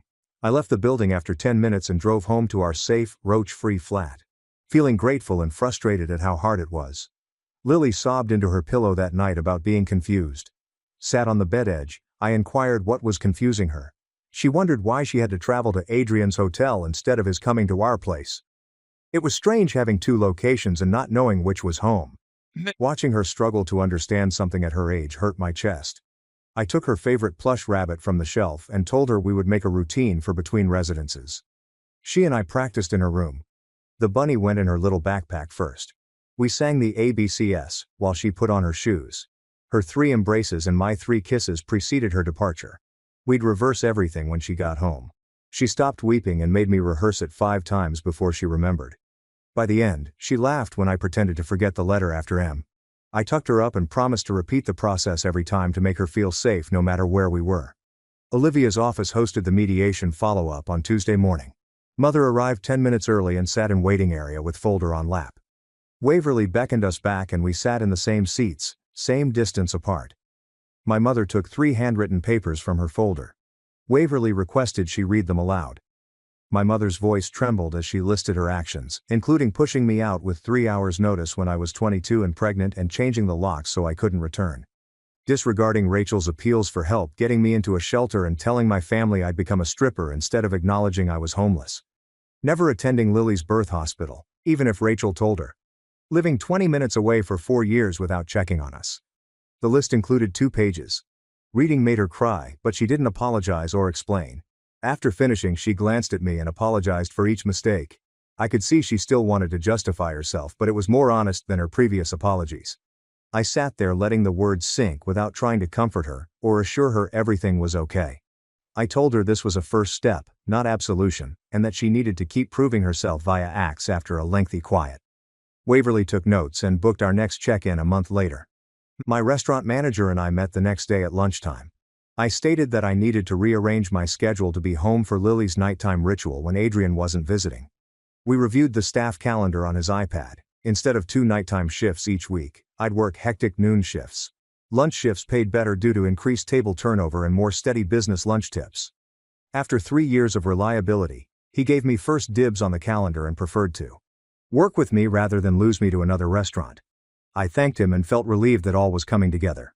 Slowly adding logistical breezes made the situation feel more solid and less like it may collapse at any time. Adrian and I wrote Lily's school statement for 2 hours in a coffee shop. We kept things straightforward. Lily's father was found after a long search. We started co-parenting. Both parents asked that issues and concerns be addressed privately rather than with other parents or staff. We wanted Lily to be supported without being judged or gossiped about. The principal phoned me that afternoon after Adrian sent it. She thanked us for being proactive and promised to brief Lily's teacher and front office workers discreetly. They'd record pickup authorization in the system and direct questions to us. She said they'd check for Lily's struggles and notify us promptly. I hung up feeling like we'd spared her some drama. Phyllis called Friday afternoon. She stated she had read all the mediation papers and my mother's treatment documents and felt comfortable approving a brief supervised meeting between us before contacting Lily. Waverly would attend the mediation office meeting to create a safe, impartial environment. Lily would not be impacted if things went wrong since she wouldn't know. Next steps might be considered if everything went well. We booked the meeting on Thursday after I agreed. The next week I was apprehensive and practiced what I wanted to say, writing and marking out things to prepare for a discussion I didn't know how to have. My monitored meeting was harder than imagined. Across from my mother in Waverly's office, a box of Kleenex was on the table. Waverly explained the rules and had my mother read her written apologies. Longer than what she read at mediation, it detailed all 4 years. She described specific occasions she'd denied aid, lied to relatives, and put her pride before my survival. She described receiving Rachel's call that I'd given birth alone and not going to the hospital. 2 years later, she saw Lily's image for the first time and felt nothing because she believed I deserved it. Though her voice cracked several times, she read. She finished, put the papers down, and sobbed without defending herself. I sat there and let the words sink, feeling the rage and pain without trying to comfort her. After many minutes, I informed her I heard her. I wasn't ready to forgive her. Though it wasn't okay, I realized that she'd written and read it honestly without justifications. Waverly asked my mother what I needed next. I stated constant treatment, respect for my boundaries, and time to prove she changed. The rest of the session was devoted negotiating restricted contact. Not allowed overnight visits with Lily till further notice. Minimum 6 months without her alone. Lily's health reviewed every 3 months. Whether my mother continued therapy or not, she might be called grandma, but with tight limitations that could be revoked if she broke any lines. My mother accepted everything without negotiation. She acknowledged she had broken my trust and that it would take years to restore it. Olivia recorded everything we agreed to and guaranteed a written explanation within 2 days. I left the workplace fatigued but felt like the limits were now clear and fair. My mother would influence Lily, but only when she'd shown herself trustworthy via continuous activity. On a Tuesday night, I made a park party supply list for Lily's birthday 3 weeks away. Balloons, paper plates, a grocery store sheet cake, and tag, or duck duck goose. Adrian dropped off Mia's papers that night and spotted my notes on the kitchen table. I told him about the park, how Lily's kindergarten friends would come, and how we'd make it simple and pleasant. He paused, then recommended hiring a princess party business or renting a site with activities. I appreciated the offer but declined since 6-year-olds didn't require sophisticated entertainment, and Lily would rather run around with her pals eating cake. He appeared disappointed but asked how he could assist. I assigned him decorations and games with a $50 budget and a list of dollar store things. The next day, he emailed me photographs of streamers and balloons he'd chosen, wondering if the colors matched. A natural feeling was more important than an elaborate celebration. 2 days later, my mother called while I folded clothes. She suggested Lily visit Switzerland for her birthday, possibly see the Alps, and stay at a family hotel. I paused mid-fold and informed her we were focused on modest local visits and not traveling internationally. She gently objected, stating Lily would learn and the family wanted to meet her. I reiterated that restoring trust required respecting limits without arguing. After quieting down, she stated she understood. No guilt, no manipulation, just acceptance. After hanging up, I was astonished and hopeful that the therapy was working. Mia held a Friday afternoon office meeting to complete things officially. Adrian and I arrived to find her conference table covered in papers. Our parenting plan and schedule, child support trust structure, and court filing paperwork. We spent 2 hours reviewing each piece to ensure we understood what we signed. Mia outlined the trust's monthly payments and how I'd handle them with a financial advisor. She had scheduled an appointment for me with a person who taught individuals who suddenly made money how to budget and invest instead of just consuming. The advisor gave me a business card with her name. First meeting next Tuesday. Adrian signed everything without hesitation, and I signed with a shake because it seemed so official and permanent. Mia said she'd file the parenting plan with the court by Monday, and we'd get co-parent status within weeks. After leaving that office, I felt like the ground was finally firm. Adrian suggested we meet for coffee and discuss a few streets away in a quiet spot. He looked uneasy, putting sugar into his espresso, and revealed his father, Richard, had been phoning him every other day about settling down. His father continued insinuating that Lily's presence would legitimate things and clean up the family if I was a match. I was nervous this might come up, so my stomach dropped. Adrian swiftly stated that he had informed his father. Roma wasn't an option now or ever. We needed to be solid co-parents first, not some contrived connection to make his family happy. He felt our respectful distance was more important than any spectacular gesture or romance. Proving we could work together for Lily was crucial. I appreciated his candor and agreed. Glad we agreed. Something was more vital than fairy tale endings. Lily's stability. Olivia informed me the next week that my mother had finished 3 therapy sessions and was taking the work seriously. The email noted that genuine transformation required months or years, not weeks, but early signals were promising. I read it twice, shifting my skepticism toward conditional trust. I wasn't ready to think she'd changed, but I could observe her activities to see whether they remained constant. Words were simple, but weekly treatment and following limits were tough. A downtown family center hosted the first supervised visit on Wednesday afternoon. I took Lily there and walked her inside where a staff member welcomed us in the lobby. My mother was sitting at a tiny table with crayons and coloring books in the visit room. I visited the building but not the room, sitting in the waiting area with a distracting book. The staff member informed my mother of the regulations. No presents, no promises of future visits, no begging Lily to keep secrets, just talk and activities. Lily emerged with a colorful butterfly image after an hour. My mom followed, keeping her distance and without hugging Lily goodbye. As planned, she thanked the staff person and went through the side exit. Lily was silent in the ride, so I didn't urge her to talk. After we arrived home, I prepared her a snack and sat with her at the kitchen table, gently asking how she felt about meeting her grandma. Lily said grandma was pleasant but sad, and they colored and chatted about favorite animals. She wasn't sure if she wanted to meet her again, maybe later, not next week. I assured her it was okay, that she could set the speed and nobody would force her. Her conflicted thoughts made sense, and I was glad of her honesty. We decided to discuss it with the therapist at our next appointment before booking another. The park near our flat hosted Lily's birthday celebration on a bright Saturday morning. Kids arrived about 10 o'clock. Parents dropped down wrapped gifts and vowed to pick them up by noon. Adrian arrived early to help me hang streamers on pavilion poles and arrange folding tables. Lily rushed about playing tag with her buddies, laughing so hard she hiccuped. We played musical chairs and red light, green light before bringing out the cake with its sloppy grocery store icing, and 6 candles. Everyone sung, and Lily exhaled them all, beaming. My mother arrived at 11 for her 30-minute monitored window, calmly watching from the pavilion edge. She grinned as Lily waved between games after she presented herself without presents as requested. She bid farewell to Lily without fuss, and returned to her car on time. As she left, I felt something unexpected. Maybe not forgiveness, but faith that things might work if she followed the guidelines. Rachel met me for lunch the following Tuesday at a sandwich shop between our flats. She appeared more calm than in years. During Turkey Club, she told me she wouldn't listen to my mother's concerns about me and that she could go to her therapist instead. Mom initially resisted, but Rachel persisted, and their talks are now shorter and less caustic. We discussed what it meant to be sisters instead of just two people who survived the same horrible mother and made plans to hang out more and create our own connections apart from family conflict. It was nice to have an ally who knew my past and didn't pressure me to forgive. Thursday brought my community college spring semester admission letter. I applied weeks ago but didn't think it would happen. Business principles, English composition, and accounting basic lessons. The timetable fit Lily's kindergarten hours and Adrian's visit days, and I no longer felt financial stress. I could buy textbooks without sacrificing groceries. I could study instead of working extra shifts. Sitting at my kitchen table with that acceptance letter, I thought about the future I'd always desired for Lily and myself, the one I'd built through 4 years of pain and survival. Realization was imminent. Not because someone saved me, but because I battled for it and had the support. Finally, I felt firm ground under my feet after 5 years, and I was ready to go on.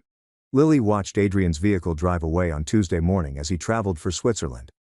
Her hand touched the glass. We scheduled the video calls before he went. Her calendar included stickers she chose for specific times. The first call was at bedtime, and she showed Dad her room on the tablet, pointing at her toys and chatting about kindergarten. He listened and asked questions, and after we hung up, she used the wall calendar stickers to mark the days until his next visit. The method worked better than intended, providing her something to track instead of waiting and wondering. She knew when to anticipate him, making the distance easier. Made his absence tolerable, not threatening. Our counselor confirmed my mother's weekly treatment attendance as necessary. To evaluate Lily's progress, we planned monthly monitored visits with checkpoints every 3 months. I deliberately slowed down to protect Lily, not my mother. She was punctual for visits, respected the regulations, and didn't try to get extra access. I was most shocked by her lack of drama, since I anticipated her to push limits. Instead, she appeared to realize this was her only way back and needed to be careful. Rachel met me for coffee every other week and we chatted about topics other than our mother, creating a connection without family issues. I sat in our living room with the lights off pondering late one night after Lily fell asleep. It was calm and safe in the flat. There was nothing like Lily's first shelter nights in a dresser drawer because I couldn't afford a crib. The difference between then and today was stark. We had come a long way from that country hospital where I gave birth alone. The bugs at our previous studio sprang to mind. Customers who grabbed my ass for $3 tips, going 4 miles to work at night. I didn't want those memories to vanish when things improved. We needed to recall our location. Therefore, I never took this steadiness for granted. My heart had gratitude and caution, both needed and genuine. Our new normal was untidy but organized and ours. Lily had 2 respectable parents who coordinated schedules and placed her needs first, even when it was challenging. Her granny earned her entry with tight rules and checkpoints. Aunt who was becoming a friend instead of a terrified sister.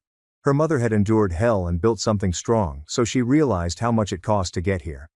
We all ended up more stable. Better, but not ideal. It was plenty for me. My sister got private school, Europe trips at 19. I got $75. At family dinner, she learned I bought a Tribeca penthouse. Dad dropped his fork. She stormed out. Growing up, I learned to minimize my own size. Not physically, but in every other manner that counted. My sister Maddie Pierce, had a presence that filled entire rooms, and our parents seemed pleased to let her take up every possible inch of space in our household. I was the oldest daughter by 4 years, but you wouldn't have known it from the way things worked in our family. Madeline attended Westminster Academy, a private institution where tuition exceeded most people's annual salaries. Meanwhile, I walked to the public high school in suburban New Jersey, which was 8 blocks from our house. She spent her spring vacation in the Bahamas and summers in Europe. During those same months, I worked at the local library, stacking books and assisting people in finding what they needed. When she reached 19, our father gave her a beautiful new BMW convertible wrapped in a huge red ribbon. For my 19th birthday, I received a cake and a card with $75. The difference was never explained. Dad worked as a senior partner at a commercial real estate business, and Mom received a large trust from her family. Money wasn't the issue. The issue, as far as I could see, was that Madeline was the golden kid, and I was not. I stopped asking why long ago. When I asked why, I received vague reasons like Madeline requiring certain experiences or having specific qualities that needed to be developed. Mom would stroke my shoulder and remark something about how independent I was and never required much assistance, as if my self-sufficiency was a blessing rather than a requirement they had imposed on me. The pattern established itself early on. When I was 14, Madeline was 10, and I wanted to begin piano lessons. Several of my friends were learning, and I was fascinated to the concept of making music. Mom said we'd see, which I well knew meant no. 3 months later, Madeline said that she'd want to try piano, and the next week, a baby grand appeared in our living room. A private tutor visited the residence 3 times a week. Madeline remained with it for precisely 5 months before calling it uninteresting and switching to horseback riding. The piano then collected dust. I taught myself to play by watching YouTube videos and practiced only when no one else was there since I didn't want to draw notice to my actions. It was embarrassing to want something my parents had bought for Madeline but would not provide for me. So I learnt in secret, my fingers finding the keys in the empty home and producing tunes no one else heard. High school offered more of the same. Madeline went to Westminster Academy, where the girls wore uniforms with the school emblem and carried beautiful leather purses. The campus resembled something from a movie. All of the structures are masonry and the grounds are groomed. Meanwhile, I walked Jefferson. Public highs congested corridors, where lockers were jammed and the cafeteria smelled of industrial cleaner and rotten food. I assured myself everything was good. Jefferson had excellent instructors, and I learned just as much as Madeline did at her rich private school. However, there were times when the discrepancy ached in ways I couldn't ignore. Parent-teacher conferences were the perfect illustration. Mom and Dad would set out entire nights to attend Madeline's conferences at Westminster, frequently taking her out to dinner afterwards. My conferences were scheduled during lunch breaks, and they were brief 15-minute sessions in which my parents asked just the most basic questions before returning to their jobs. My guidance counselor, Mrs. Elaine Whitaker, observed. She was a smart woman in her 50s who appeared to notice more than most people did. During my junior year, she summoned me to her office to discuss college applications. She reviewed my transcript and stated, "You have excellent grades. Top 7% of your class, excellent exam scores, and active extracurriculars. You are going to have alternatives." I informed her that I was mostly looking at state schools. Reuters has a strong reputation, and in-state tuition makes sense. Mrs. Elaine Whitaker observed me throughout her reading lessons. "You may aspire higher than that. With your academic background, you may apply to Ivy League colleges. Some of them provide great financial help packages." My parents would not complete out the financial assistance paperwork, I stated plainly. They make too much money for me to qualify for need-based aid, yet they have made it apparent that they will not contribute to my education. Her look changed from interest to anxiety. "Did they tell you that directly?" "Not in that many words. However, my sister attends private school, takes luxurious trips, and my parents openly discuss giving her full tuition at whichever institution she chooses. When I mention college to myself, the discussion shifts. They discuss the importance of public schools and being financially prudent. The message is obvious enough. Mrs. Elaine Whitaker tapped her pen on her desk. "How about merit scholarships?" "That is the strategy," I verified. "I am applying to institutions where my scores place me in the top tier of applicants. Hopefully, this converts into scholarship money." She whispered gently. "You should not have to do this alone." "But I do," I said. "So I will." She assisted me in researching scholarship opportunities and developing my application strategy. Thanks to her advice, I applied to 14 colleges with excellent merit assistance programs. When the admission letters arrived in the spring, I had a variety of alternatives. Rutgers provided a full ride, including tuition, housing and board. I agreed immediately. My parents took Madeline and I out to supper to celebrate our college acceptances. Madeline was on her way to Sarah Lawrence, where the annual tuition cost more than $74,000.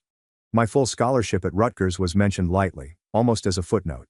Dad mumbled something about being delighted I had discovered a cheap choice, utterly missing the comedy of the situation. So I learned how to provide for myself. I worked throughout high school, saved what I could, and received a full academic scholarship to Rutgers. Madeline attended Sarah Lawrence College at full pay. Naturally, while she studied poetry and spent semesters abroad, I double majored in business and computer technology, graduating in Los Angeles. I started working for a financial company in Manhattan soon after graduation, living in a small studio apartment in Queens and riding the train to work every day. Madeline returned home after graduation. She discussed becoming a creative director or launching a lifestyle blog. Our parents encouraged her adventures both emotionally and financially. The difference between our post-college lifestyles could not have been more pronounced. While Madeline slept in her childhood bedroom and spent her days capturing Instagram-worthy images, I was catching the metro at 5:45 a.m. to avoid the morning rush. My studio apartment in Queens was about the size of Madeline's walk-in closet at home. The bathroom window viewed a brick wall, and my neighbors fought so loudly that I learned to sleep with earplugs. But I was developing something. Tech Best Solutions, a finance business, was modest yet ambitious. 3 MIT grads founded the company after identifying inefficiencies in major financial institutions' trading platforms. They need someone who knew both the technical aspects and the commercial applications. My double major made me an ideal fit. I started as a junior analyst, but in a startup atmosphere, everyone wears numerous jobs. Within 8 months, I was developing algorithms, attending customer presentations, and collaborating directly with our technical team to improve the program. The hours were harsh, the strain was unrelenting, but I was learning at a rapid speed. My first year at TechVest, I returned home for Christmas. Madeline had recently started seeing someone she met at a gallery opening, a trust fund beneficiary who worked part-time for his father's commercial real estate business. She spent supper recounting their previous vacation to Aspen, including images of herself on the slopes dressed in fancy ski gear. "And how about you?" Mom inquired, looking to me with polite attention. "How is your employment going?" "Really well," I said. "We just signed 2 new clients, and I'm leading the integration process for one of them." "That's nice, dear," Mom said. But her focus had already shifted back to Madeline, who was showing Dad something on her phone.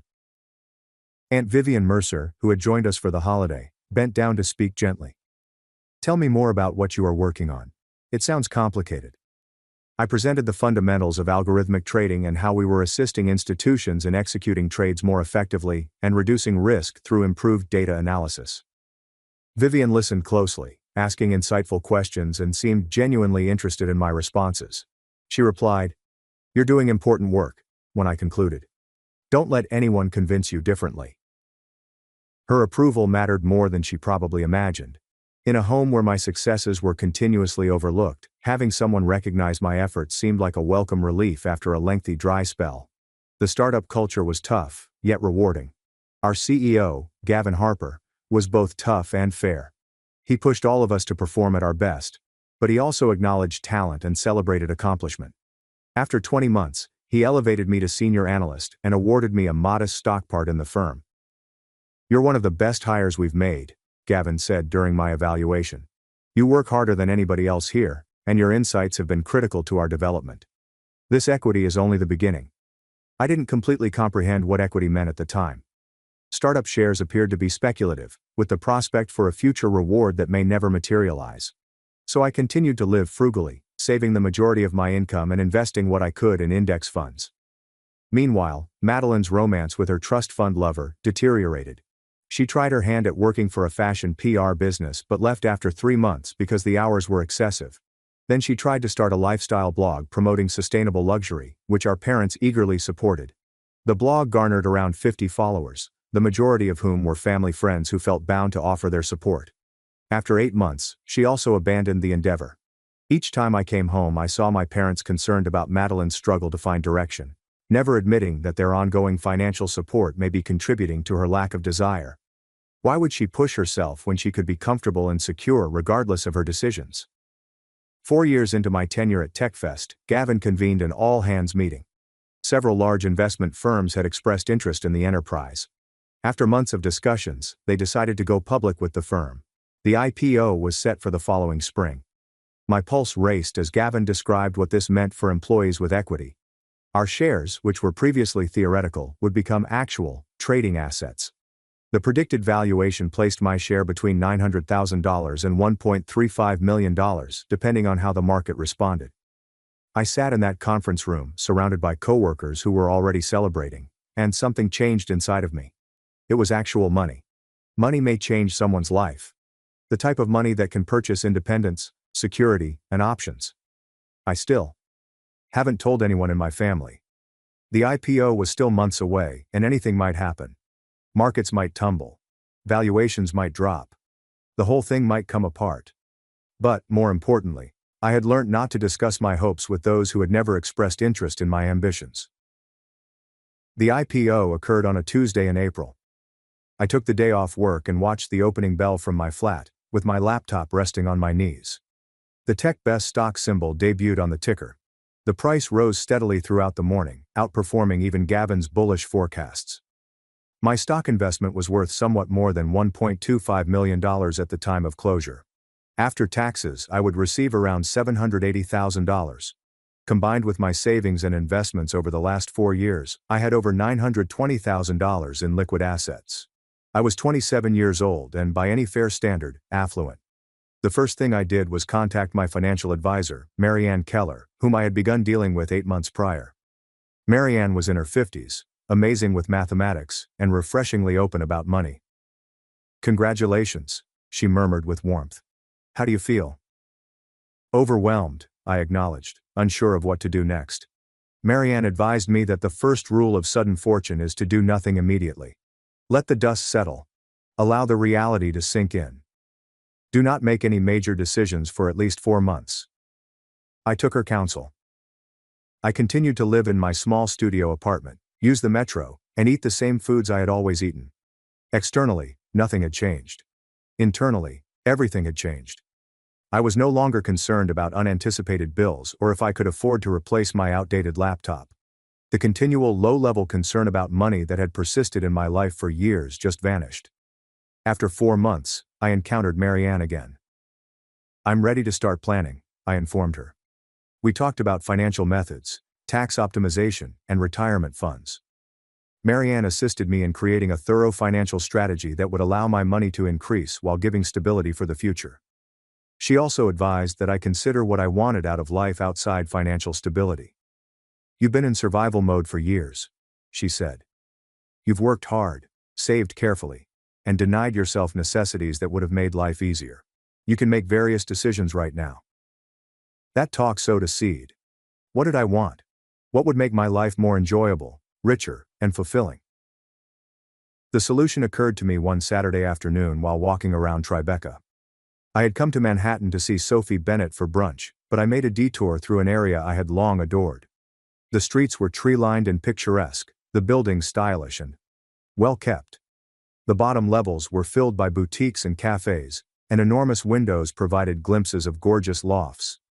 I passed a real estate business with listings visible in the window. One stood out to me right away. A penthouse with 2 bedrooms, a wraparound terrace, floor-to-ceiling windows, and views of the Hudson River. The price was reported as $1.95 million. 8 months ago, I would have scoffed at the idea of looking at such a listing. But standing there on that lovely afternoon, I knew I could afford it. It's not comfortable. It would require the majority of my liquid assets and a small mortgage, but it was within reach. I pushed open the door to the real estate office before I could reason myself out of it. The closing procedure took many months, including house inspections, financial verifications, and haggling over minor fixes. The seller was an investment banker heading to London, and he was quite particular about every aspect. I engaged a real estate lawyer, took out a modest mortgage to cover the amount I couldn't pay with cash assets, and negotiated the complicated world of New York City real estate transactions. Throughout it all, I remained silent with my family. Madeline had lately revealed that she was considering pursuing a master's degree in arts administration, which would cost $65,000 and provide unclear professional rewards. My parents were debating whether to totally fund it or have her take out some loans. The discussion dominated numerous family dinners I attended. Nobody inquired what was going on in my life. Nobody questioned why I appeared distracted, or why I was making numerous phone calls to my attorney. I'd become so used to being disregarded that their lack of inquiry no longer astonished me. The shutdown occurred on a Friday in September. I sat in a conference room with my attorney, the seller's attorney, and a title company representative, signing more paperwork than I was aware existed. After the final signing was completed, the seller's attorney handed me a set of keys. "Congratulations," she responded, smiling. "You're now the owner of a beautiful piece of New York City real estate." I felt the keys in my palm. They symbolized far more than just access to an apartment. They represented years of hard work, numerous sacrifices, and a commitment to live my life on my own terms, despite the fact that I had no support from those who should have helped me the most. The purchase needed meticulous financial preparation. I used a large portion of my cash assets to make a down payment and took out a small mortgage to cover the rest. Marianne Keller assisted me in structuring it in a way that made sense, leaving adequate financial reserves for furnishings and emergencies, while yet reaching my aim of purchasing the penthouse. Moving day was crazy. I had hired movers to carry my belongings from the Queen's flat. Although I didn't own anything worth moving, the most of my furniture was inexpensive and old. I decided to start again, purchasing new things that truly matched the room and showed my style rather than my financial constraints. Sophie came over the day after I moved in, bringing champagne and takeout from an upscale Japanese restaurant. We sat on the patio as the sun fell and watched the light shift over the river. "This is incredible," she said, nodding toward the view. "You accomplished this all on your own. That is wonderful." "It feels surreal," I said. "Like I'm going to wake up and find out it was all a dream." "It's not a fantasy," Sophie informed me. "It's what happens when ability meets chance, and you're clever enough to take advantage of it. You earned this." We drank to fresh beginnings, and I felt a feeling of calm I hadn't had in years. This spot was mine. Nobody had handed it to me. Nobody could take it away. Nobody's perspective on it mattered but myself. The weeks after moving in were hectic. I gradually equipped the flat, selecting each piece carefully. I wanted the room to be smart, yet comfortable, reflecting who I had become, rather than where I had come from. A gray sectional couch for the living room, a dining table that could seat 8, artwork from local galleries that appealed to me, and plants that added vitality to the sun-drenched spaces. Work continued to go smoothly.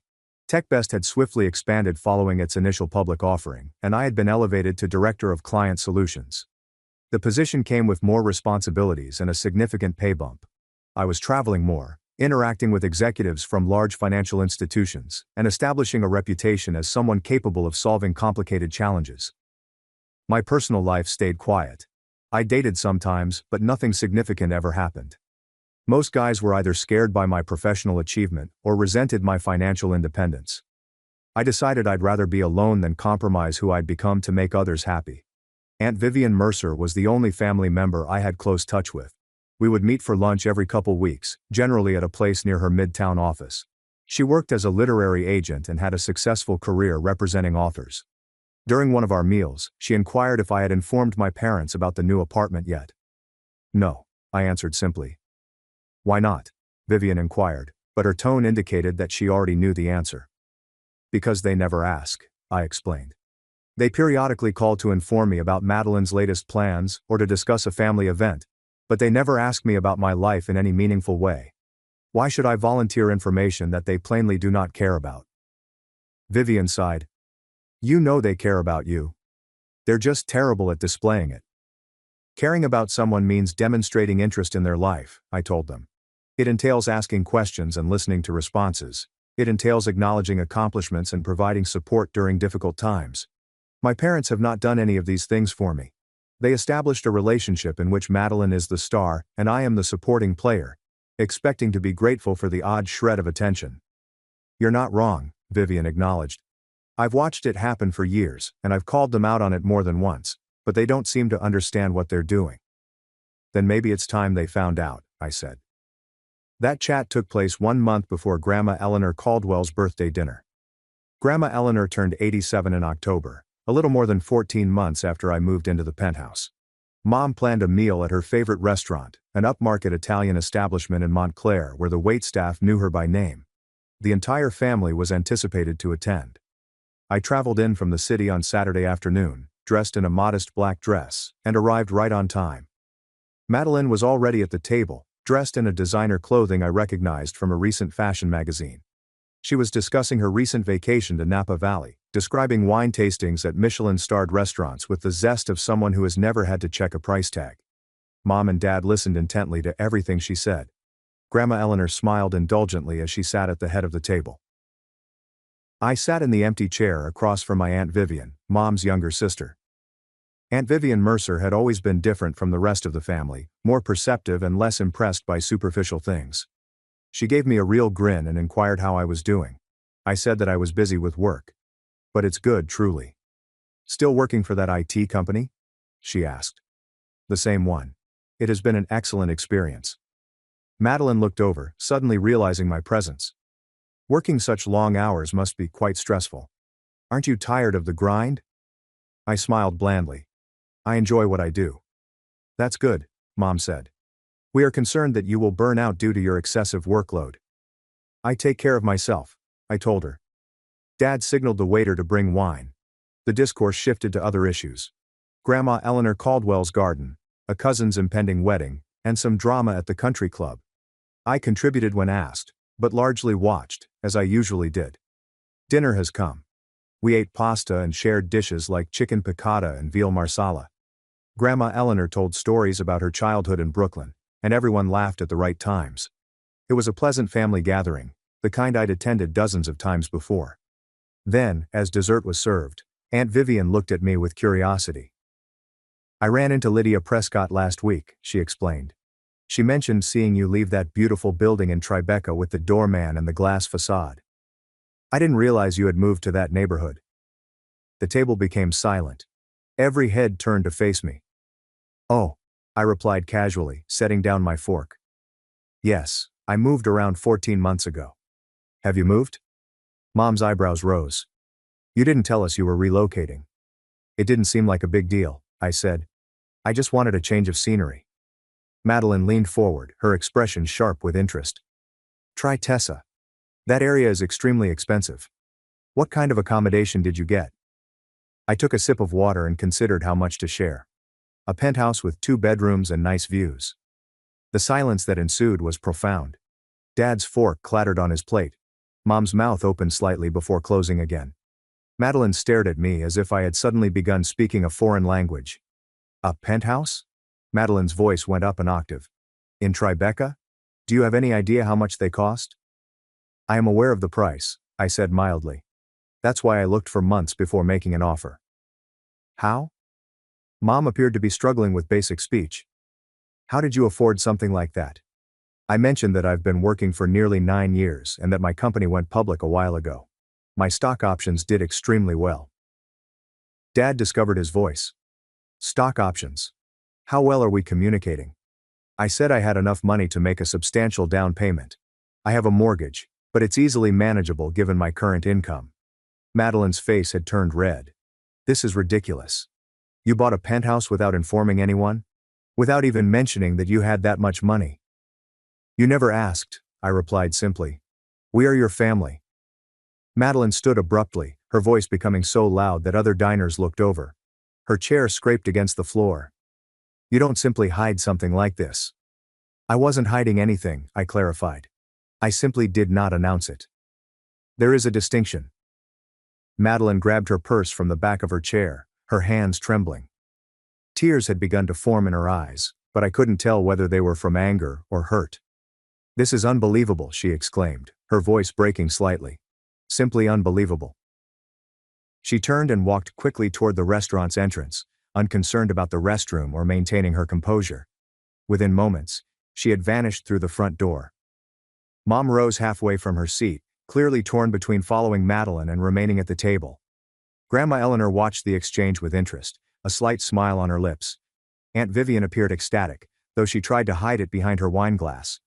Mom reached across the table to me. Sweetheart, we only wish you had told us. We could have helped you and given you advice. I had advisors, so I interrupted gently. Financial planners, real estate attorneys, and the entire team. I was cautious about my decision. But we are your parents, Dad continued, and he sounded pained. We should have taken part in this. I stared at him immediately. When have you ever been involved in my financial decisions? You did not assist me pay for college. You did not contribute to my living expenditures when I relocated to the city. You never inquired what I needed or how I was doing. I learned how to manage money on my own, because I had to. The truth hung in the air, unmistakable and unsettling. Mom sat back down slowly, visibly shaken. I suppose we did let you work things out on your own, she confessed gently. Aunt Vivian selected that time to speak, and her voice slashed through the tension like a scalpel through butter. Do you know what interests me? She spoke while staring at the vacant chair where Madeline had been sitting. Your sister purchased a condominium in one of Manhattan's most expensive areas entirely on her own merit, and instead of being pleased or glad for her, the initial reaction was anger and inquiry. Why is that? The question remained in the air. Mom and Dad exchanged eyes without saying anything. Vivian continued, her gaze traveling across Mom and Dad. For years, I've observed this family devote resources to one daughter while the other fends for herself. I've seen you highlight Madeline's substandard successes while ignoring your other daughter's true achievements. And now that she has exceeded all realistic expectations, you are all behaving as if she did something wrong by failing to keep you informed. Mom looked distraught. Vivian, that is not fair. Is not it? Vivian challenged. When was the last time somebody inquired about her work? Her life? When was the last time you provided assistance or support without being asked? This youngster paid her own way through college, established a profession, and purchased real estate in Manhattan. That should be praised, not investigated. The hush that ensued was deafening. Other diners had clearly seen the hubbub, but I found myself unconcerned. Something inside of me felt lighter than it had in years. Grandmother Eleanor cleared her throat. Everyone turned to gaze at her, the family matriarch, awaiting her decision on the problem. She said, "I'm proud of you," gazing directly at me. "I'm proud of you for learning to stand on your own. I'm proud of you for not waiting for handouts or playing the victim. You spotted what you wanted and worked hard to get it. That requires character." She turned to see the vacant chair where Madeline had been seated, and her countenance tightened slightly. "Your other daughter has received everything and appreciated nothing. Your sister's achievement does not constitute an assault on her. It merely shows that hard work pays off." She returned my gaze with kind eyes. "I've always knew you were exceptional. I'm simply thrilled everyone else is seeing it too." Dad looked between me and Grandma Eleanor, obviously wondering how to proceed. "I don't believe we intended for things to be that uneven," he replied eventually. "We just believed Madeline needed additional help." "You felt she needed more help," I remarked gently. "So you showed her extra support. That was your decision. But you don't have to be astonished that I learned to sustain myself, nor do you have to be offended that I didn't involve you in the prosperity that emerged from that self-sufficiency." He nodded slowly, appearing older somehow. "You're correct. We made errors. You did, and I agreed. But I'm no longer furious. I stopped getting furious when I realized your favoritism harmed you more than it did me. You allowed Madeline to grow reliant and entitled. You taught her that everything would be provided to her. But you taught me resilience, even if it wasn't your purpose." Mom looked to the restaurant entrance where Madeline had vanished, and then back at me. She departed. She contacted the car service and returned home. Mom mentioned something unnecessary. "She's very upset." Aunt Vivian Mercer explained that she is unhappy because her worldview has been questioned. She thought she was unique, favored, and destined for tremendous success. Finding out that her sister has quietly overtaken her has pushed her to face reality. "That seemed cruel," Mom objected weakly. "Vivian said that reality is frequently the case. But it is necessary." The dinner ended uncomfortably. We ate birthday cake and sung to Grandma Eleanor Caldwell, but the enthusiasm was faded. When it was time to depart, Mom held me passionately and murmured, "We are so proud of you." "I'm sorry we didn't say it enough." I embraced her back, feeling torn. "Thank you." Dad shook my hand formally and strangely. "I'd want to see the new place sometime if you're prepared to show us around." "Maybe," I said noncommittally. Aunt Vivian led me to the car.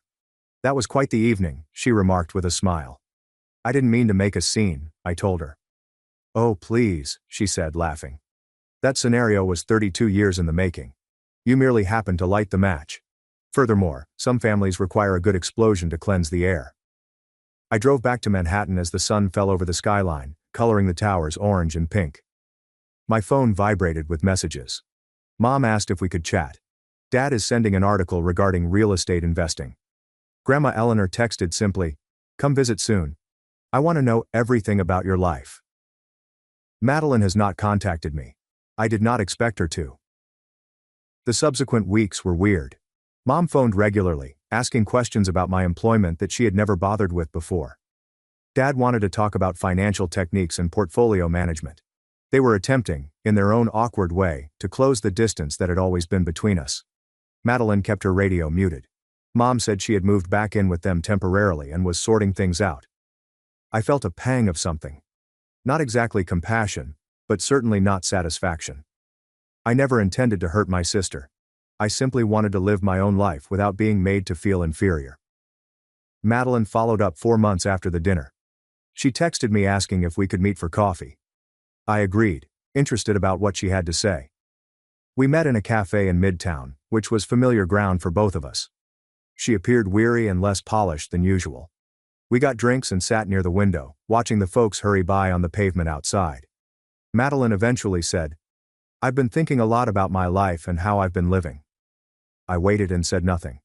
"I was really angry after dinner," she said. "But when I thought about it, I knew Vivian was correct. I've been coasting. I've been waiting for things to happen to me rather than causing them." "Okay," I said gently. She said, "I'm not going to pretend we're suddenly going to be best friends. I know we've never been close, but I wanted to tell you that I understand now. I understand why you kept your accomplishment hidden, and I apologize for causing a scene." It wasn't the ideal apology, but it was real. I could see it in her eyes. "Thank you," I replied. "I appreciate it." "I'm thinking about returning to school," she informed me. "Consider getting a graduate degree in a practical field, such as marketing or business administration. Instead than just talking about it, start working on your career." "That seems like an excellent idea," I said, and I meant it. We spoke for another hour, and the discussion was easier than I had anticipated. We were never going to be the sisters who shared everything and spent every weekend together. There was too much history between us for that. But perhaps we can find a way to be cordial, even nice, in tiny doses. When we left Ways on the street corner, Madeline shocked me by grabbing me for a short embrace. For what it's worth, she stated, "The penthouse is quite spectacular. You should be proud." "I am," I stated simply. She went away toward the train, and I returned to my office building. My life hadn't changed significantly since the meal at Grandma Eleanor's birthday. I still worked hard hours, meticulously handled my finances, and lived in my lovely apartment with sweeping city views. But something had changed inwardly. I had finally put down some of the weight I had been carrying for years. My family recognized who I was now.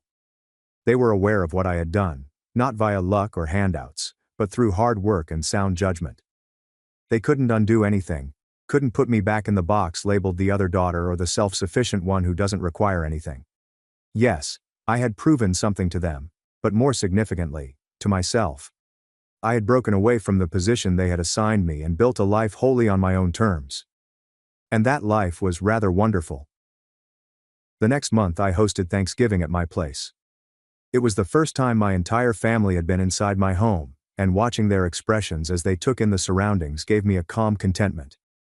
Mom kept stroking the marble surfaces in the kitchen. Dad stood on the patio for 20 minutes, simply marveling at the scenery. Even Madeline appeared to be really astonished, moving from room to room with awe on her face. Grandma Eleanor reclined into the most comfy chair in the living room and proclaimed that she would never leave. Aunt Vivian helped me cook, and we joked in the kitchen as the bird roasted. It wasn't flawless. Family is never perfect, but it was authentic in a way that our previous meetings had never been. Everyone knew where they stood. The illusions had been peeled away, and what left was more genuine, if occasionally painful. As we sat around the table I had picked for myself, in the house I had earned myself, eating food I had cooked myself, I glanced at my family's faces and felt something I hadn't felt in a long time. Not quite forgiveness. That would require more time. I do not feel like I belong. I'd learned to put myself first, but I was close to finding serenity. Madeline caught my glance across the table and smiled briefly. I grinned back. We were never going to be the sister any of us had hoped for, but maybe, just maybe, we could be honest with each other. And it was enough. My parents abandoned my grandma with just 2 broken bags. 3 months later, a judge made them pay the price they never expected. Hello Reddit. I, Dorian, a 35-year-old man, went out one morning to discover my grandmother, 75, waiting outside my gate with 2 shattered luggage and no explanation. I wondered whether anything had gone wrong. I reviewed the security camera tape, and what I saw made my blood boil.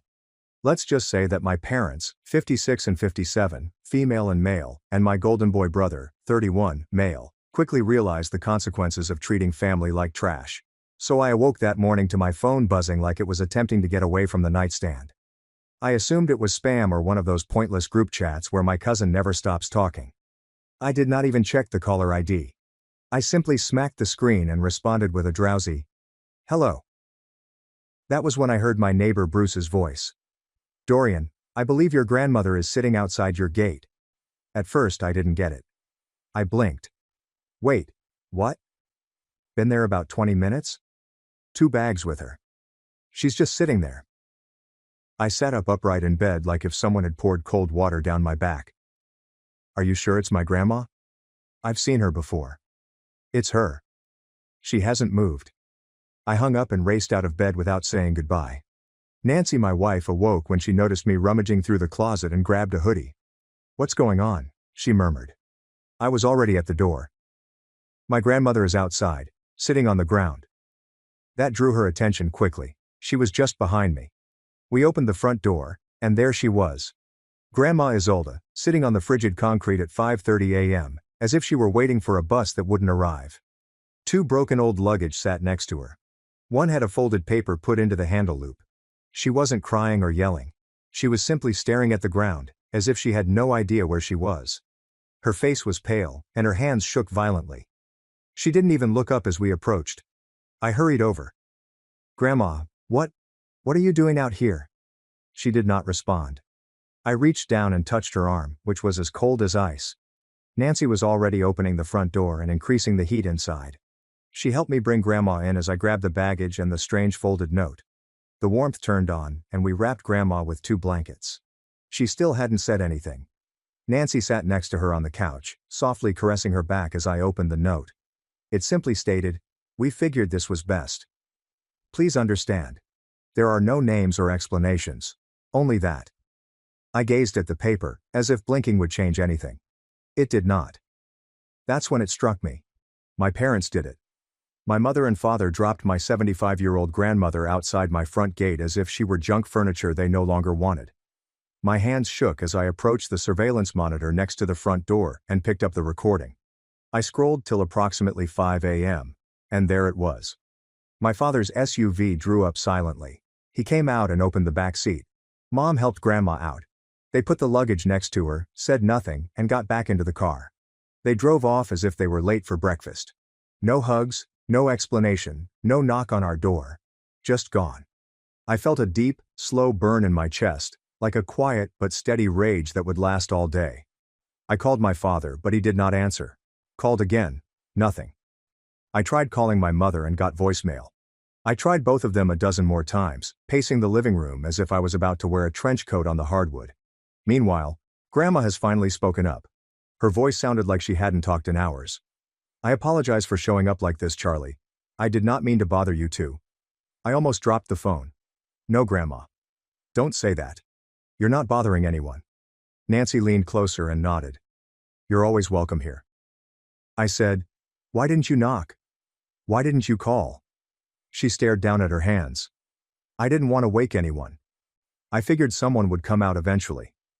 I sat across from her, attempting to maintain a calm voice. "Did they say why they dropped you off?" She paused and then nodded slowly. "Last night your dad packed my things, said Kale and Alara were moving in, and the house was going to be too crowded." I couldn't remember. "That's it? No warning, no plan?" She simply shook her head. "He said it wouldn't be forever, just until they got settled." "And they just left you in the cold?" There was no response. She looked aside again, not crying, just dead silent. Next morning, we all ate breakfast together. I attempted to. Grandma just sat there, gripping her mug as if it were a lifeline. After Nancy drove our daughter Aria to school, I told Grandma bluntly, "We're going over there today. I want answers." She appeared uncomfortable at first, but eventually nodded. "Okay, but I don't want to fight." Too late for that. I excused myself from work. Nancy did the same. We placed Grandma into the car and began driving to my folks' home. When we drew into their area, I could feel the stress creeping up my spine.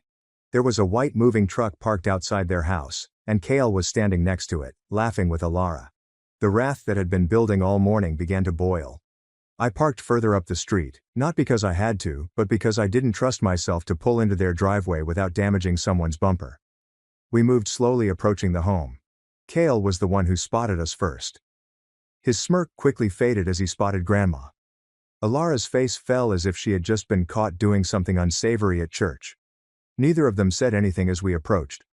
We only gave awkward half nods, as if we were strangers rather than family. My folks sat inside as if nothing was occurring. I didn't bother saying hello. You dumped her at my gate like she was garbage. Dad looked at me. No emotion. Just the blank expression he used to give me when I didn't mow my yard. Right. She's staying with you now, isn't she? What's the problem? My jaw squeezed so fiercely, it cracked. The problem, I yelled, is that you left her outside in the freezing cold at 5:30 in the damn morning. Mom set her coffee down, all theatrical. Dorian, we're not going to do this. We had no choice. No choice? I looked at Kale. You couldn't stay in a hotel, an Airbnb, or rent a room for a few weeks? Kale shrugged as if it were clear. I'm not blowing money on rent when we can stay here for free. It's family. Yeah, I replied. Family. That's what this is about, right? Mom leaned forward and spoke quickly, as if she were explaining a spreadsheet to a toddler. Kale and Alara just had a baby. Dorian, you know how stressful it is. They needed stability. The house was getting crowded. Your grandma, she's just too much these days. Nancy blinked. Too much? Mom asked, waving her hands in a circle. The noise. The TV too loud. She forgets things. Always leaving the stove on. We were starting to worry about fire hazards. Honestly, we were doing her a favor. You've got more space anyway. I couldn't find any words for a second. You think abandoning your own mother-in-law in the dark cold is a favor? Dad finally asked. We're not going to stand here and be judged for a hard decision. It's not like we threw her out on the street. She's with you. You didn't even knock on the door. Alara finally spoke out, her voice gentle, as if she were trying not to be accused. We told them not to do it that way. I wanted to call first, but they said you'd understand. I switched on Kale. You just stood there and let it happen? He crossed his arms. Look, man, you're being dramatic. She wasn't happy at the house anyway. She complains constantly. She is locked in the past. Everything goes back to when your grandfather was alive. This is how I used to cook. Okay, we understand. I looked at him as if I didn't recognize him anymore. She gave up her retirement to help raise us. She paid your college deposit when your father insisted he couldn't afford it. Grandma's hands tightened around her bag for a second. She didn't say anything, but her eyes sank to the floor as if she was remembering it as well. He would hug her after supper and invite her to sit in the audience for every school performance. He no longer saw her as anything more than furniture. Not even the excellent kind. Only the kind you dump when you need space. Kale rolled his eyes, and I added, thank you. That doesn't mean she gets to control the house now. She was making Alara uncomfortable. Alara tensed but didn't dispute it. Grandma didn't say anything. She stood there. Not a single word of defense. She seemed out of place in the conversation. That settled it for me. You're all making me ill. Dad stood up cautiously. Watch your mouth, son. Nancy stood between us. You keep track of your own number. You abandoned your mother like a bag of old clothes when your golden boy showed up in need of a crib. Mom stood with arms folded. We did what was best for all. No, I shot back. You did whatever was easiest for you. The air in the room became quite thick, as if no one wanted to be the first to blink. Kale appeared bored, as if he was over it already. Are you done now? We have stuff to unload. I took a step toward him, without thinking. You can't act as if this is usual. You can't pretend you're the victim because you had to give up cable TV for a week to make room. He shrugged. Look, you are already taking care of her. It worked out. I don't see the big issue. Grandma's voice burst through everything. It was quiet, but it cut right through the tension like a needle. I did not want to be a burden. I quickly turned toward her. You are not. Don't ever say that. Mom sighed, as if she were the one fatigued by everything. We did not want to upset her feelings. But sometimes you simply outgrow things, people. I believe that was the line that broke Nancy. She went to my parents and frankly stated, you outgrew your mother-in-law. Dad snapped. Get out of my house right now, or I'll contact the cops. I laughed. I truly laughed. Are you going to tell them that you kicked your elderly mother out in the cold? He pointed to the door. Out. Nancy softly took grandmother's arm. Let's go. We do not belong here. We moved towards the door. None of them moved to stop us. There was no apology or sense of shame. As I opened the front door, Mom yelled, Don't turn this into some moral crusade, Dorian. She's your responsibility now. I didn't look back, simply said happily. We went away without saying another thing. Outside, the moving truck beeped and backed up the driveway as if nothing had happened. As I helped Grandma into the car, I gazed over at the house where I grew up. It did not feel like home anymore. It merely seemed like walls with a roof above greedy people. I opened the door for Grandmother. She walked slowly, as if her bones were holding weight that would never be totally released again. Nancy assisted her with the seatbelt, and I stood there for a second, staring at the home. I wasn't sad any longer. I wasn't even mad in the typical sense. I was simply clear. We drove away without another word. Cale did not come out. My father did not storm the driveway. Mom didn't say any last guilt-ridden line. They simply let us go like we were nothing. It was strangely silent in the car the entire way back until I parked into our driveway and shut off the engine. I said, "I'm filing a report." Grandma blinked. "You are what?" "I am not going to let that slip. They did something illegal." She shook her head slowly. "Dorian, we don't need any more issues." I stared her in the eyes. "They made you the problem. I'm only imposing consequences." Nancy was already nodding. "I will drive you. Let's go today." Grandma sighed and looked aside.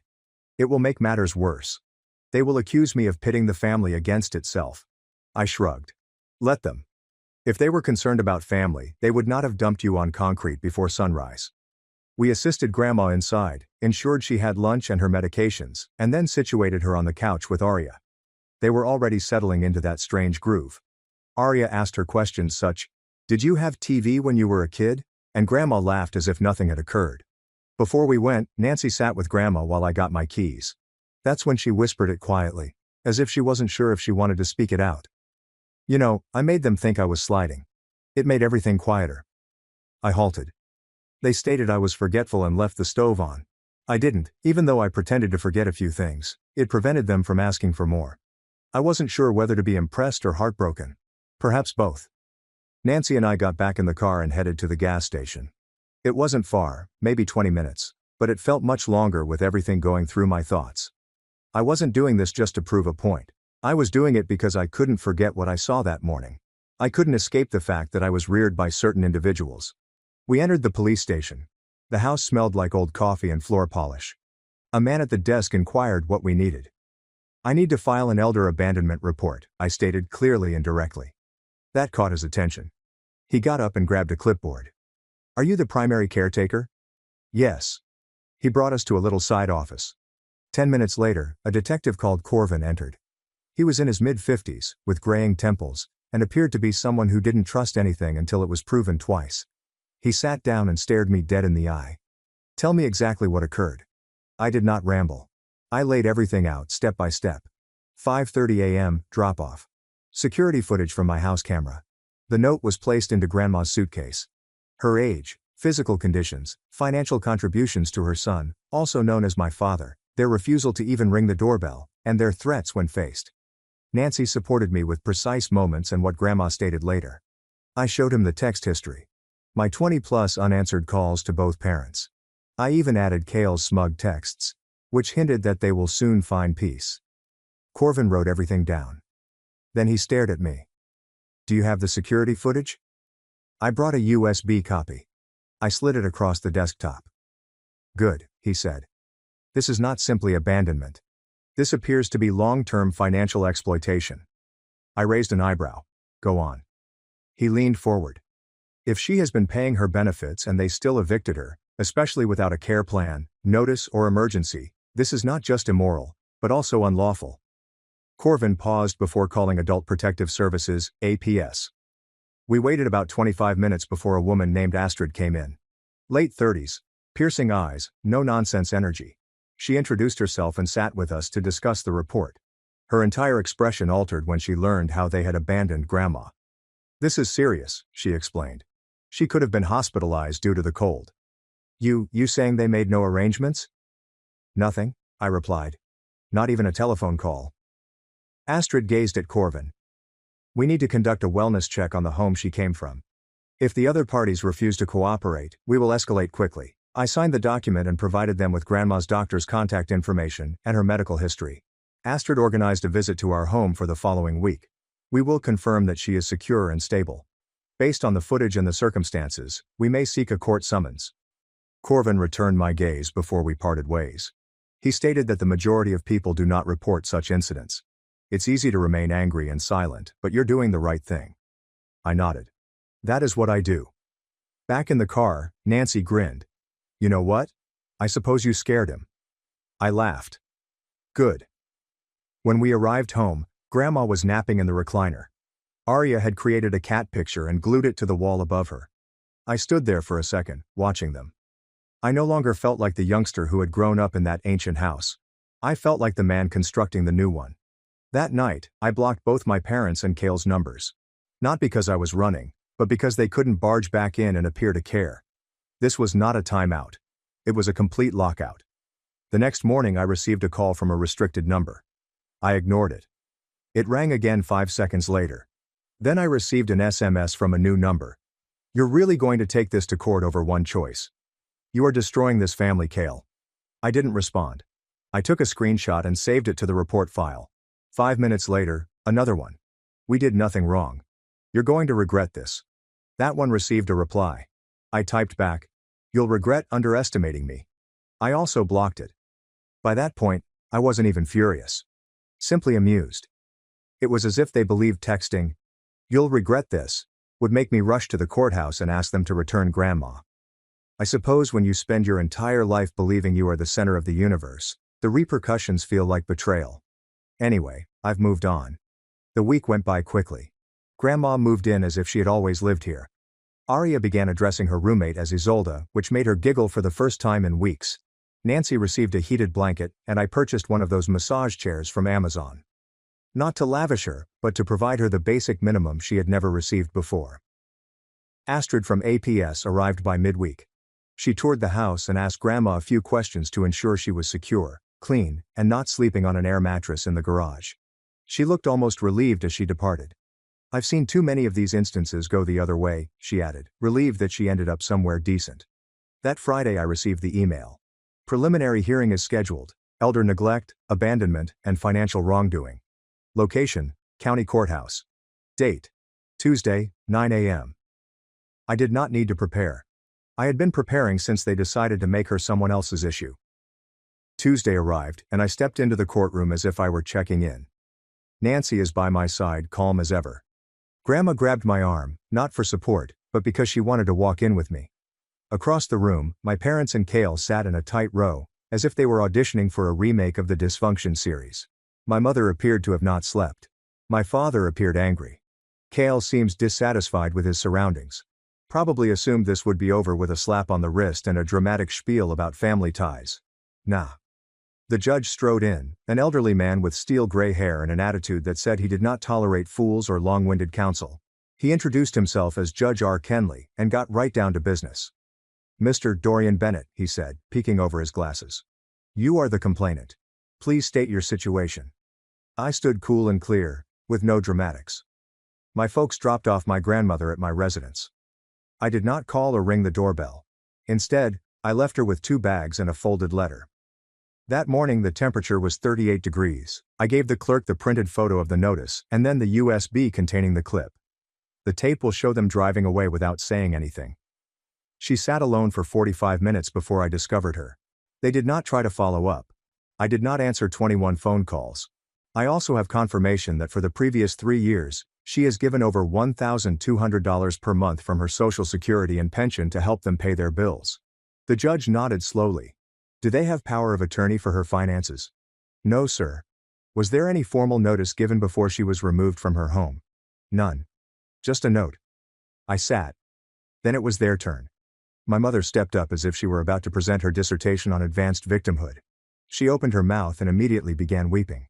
Like right on cue. We simply wanted what was best. Isolde. She was becoming difficult. She would argue over everything. The television was too loud. She forgot something. Ilara was overwhelmed with the infant. The judge cut her off. I didn't ask about Ilara. I inquired whether you provided legal notice, medical consultation, or filed for alternative housing before evicting a senior individual from your residence. Dad rose up, as if he were going to rectify it with a stern tone. With due respect, Judge, we were not evicting her. We were shifting her to a more suitable home with another family member. I leaned over to Nancy and whispered, "Did he just say appropriate like she's a broken vacuum?" The judge heard me and smirked before returning his gaze to my father. "You abandoned your 75-year-old mother on the pavement before daybreak. You did not relocate her. You abandoned her." That silenced them. Cale remained seated. He didn't say anything the entire time, which was probably a good thing. His brain cell budget had already maxed. Then came the moment nobody expected, the financial evaluation. A PS had conducted a thorough assessment of Grandma's deposits and withdrawals. The monthly assistance she provided them was not voluntarily. Every month, transfers from her account took place on the same day. Most bills are branded as assistance or simply Cale. 0 receipts, no repayment, and no accountability. Judge Kenley looked up from the report, as if someone had just spit in his coffee. "You've been eroding this woman's limited income for more than 30 months, and when she was no longer useful, you rejected her." He sat back and folded his hands. "The defendants are been found guilty of elder abandonment and financial malfeasance." No gasps, no screams. My parents are just sinking into their chairs as if they were furniture that could not be returned. The decision was fast. $3,000 fine. 12 months of probation. There is no county travel without clearance. A court-mandated financial ethics education. Grandma awarded permanent primary residence status at my home, with restraining orders pending her choice. Cale was not mentioned in the charges. He wasn't a legal guardian, but rather a freeloader with a weak spine and no voice on paper. But something told me that karma had penciled him in for later, most likely in Sharpie. My father then cracked. He stood up quickly and loudly. "You aren't my mama." No true mother would allow her son to be hauled into court. The judge struck the gavel once, hard. Silence. "Sit down." But he did not. He gestured at Grandma as if she had broken some unseen deal. "You raised a manipulator," he explained. "You raised a snake." Grandma stood up. She did not yell. She did not cry. She simply looked him in the eyes and said, "I raised a man who is standing next to me. You raised yourself into a corner." The judge nodded as if that was the true ruling. The court adjourned. We departed without looking back. Cale kept his eyes down the entire time. Mom was still rubbing dry eyes with a tissue. Dad was locked in place, as if he couldn't accept the idea that his status as patriarch meant nothing in front of the law. Nancy grabbed my hand while we were in the parking lot. Grandma gave the longest exhale I'd ever heard from her. "You okay?" I inquired. She gave me a steady glance. "I'm more than okay. I'm free." And yes, I believed her. We drove home from court with no music or casual talk, just the sound of tires and a sense of calm pleasure. Grandma did not say much. She sat in the rear, as if she had finally arrived at her destination. I returned home and placed an order for dinner. Grandma went into her room early, said she needed to ponder, which most likely meant sitting quietly by the window, as she always did when something was brewing. The next night, she invited us into the living room. I and Nancy sat down. She retrieved an envelope from beneath the couch. There's no build-up or huge spiel. I didn't inform anyone because I wanted to see how they'd react when I didn't have anything. I opened the envelope. Legal documents, deeds, financial summaries and asset records. She owned land in Santa Cruz, a large sum of money from an old restaurant, and assets I had no idea about. Total net worth. $51 million. All in her name, and all clean. Nancy sat up upright. I simply blinked at it. Grandma claimed she sold the acreage her sister left her years ago. I worked at that restaurant. I owned some of it. Silently share. I never told your dad. He would have sucked it dry. All of this is under my maiden name, she added, almost as a side note. I kept the documentation out of the house and utilized a P.O. box with a separate bank. Your father never had a clue. She spoke it as if she were reciting the weather forecast. No drama, just the facts. She then handed over another set of papers. I recall you two joking about opening a resort on the beach, somewhere tranquil. You are now the legal owner of a coastal property in Monterey. The facility is small, with 50 rooms and a spa. It is yours if you desire it. Nancy stared at the papers. This is real. Realer than the people I raised, Grandma replied. We did not celebrate or cry, we just sat there taking it in. Not only the present, but the significance behind it. She waited, watched, and took mental notes before rewarding what she saw. I don't want praise, she explained.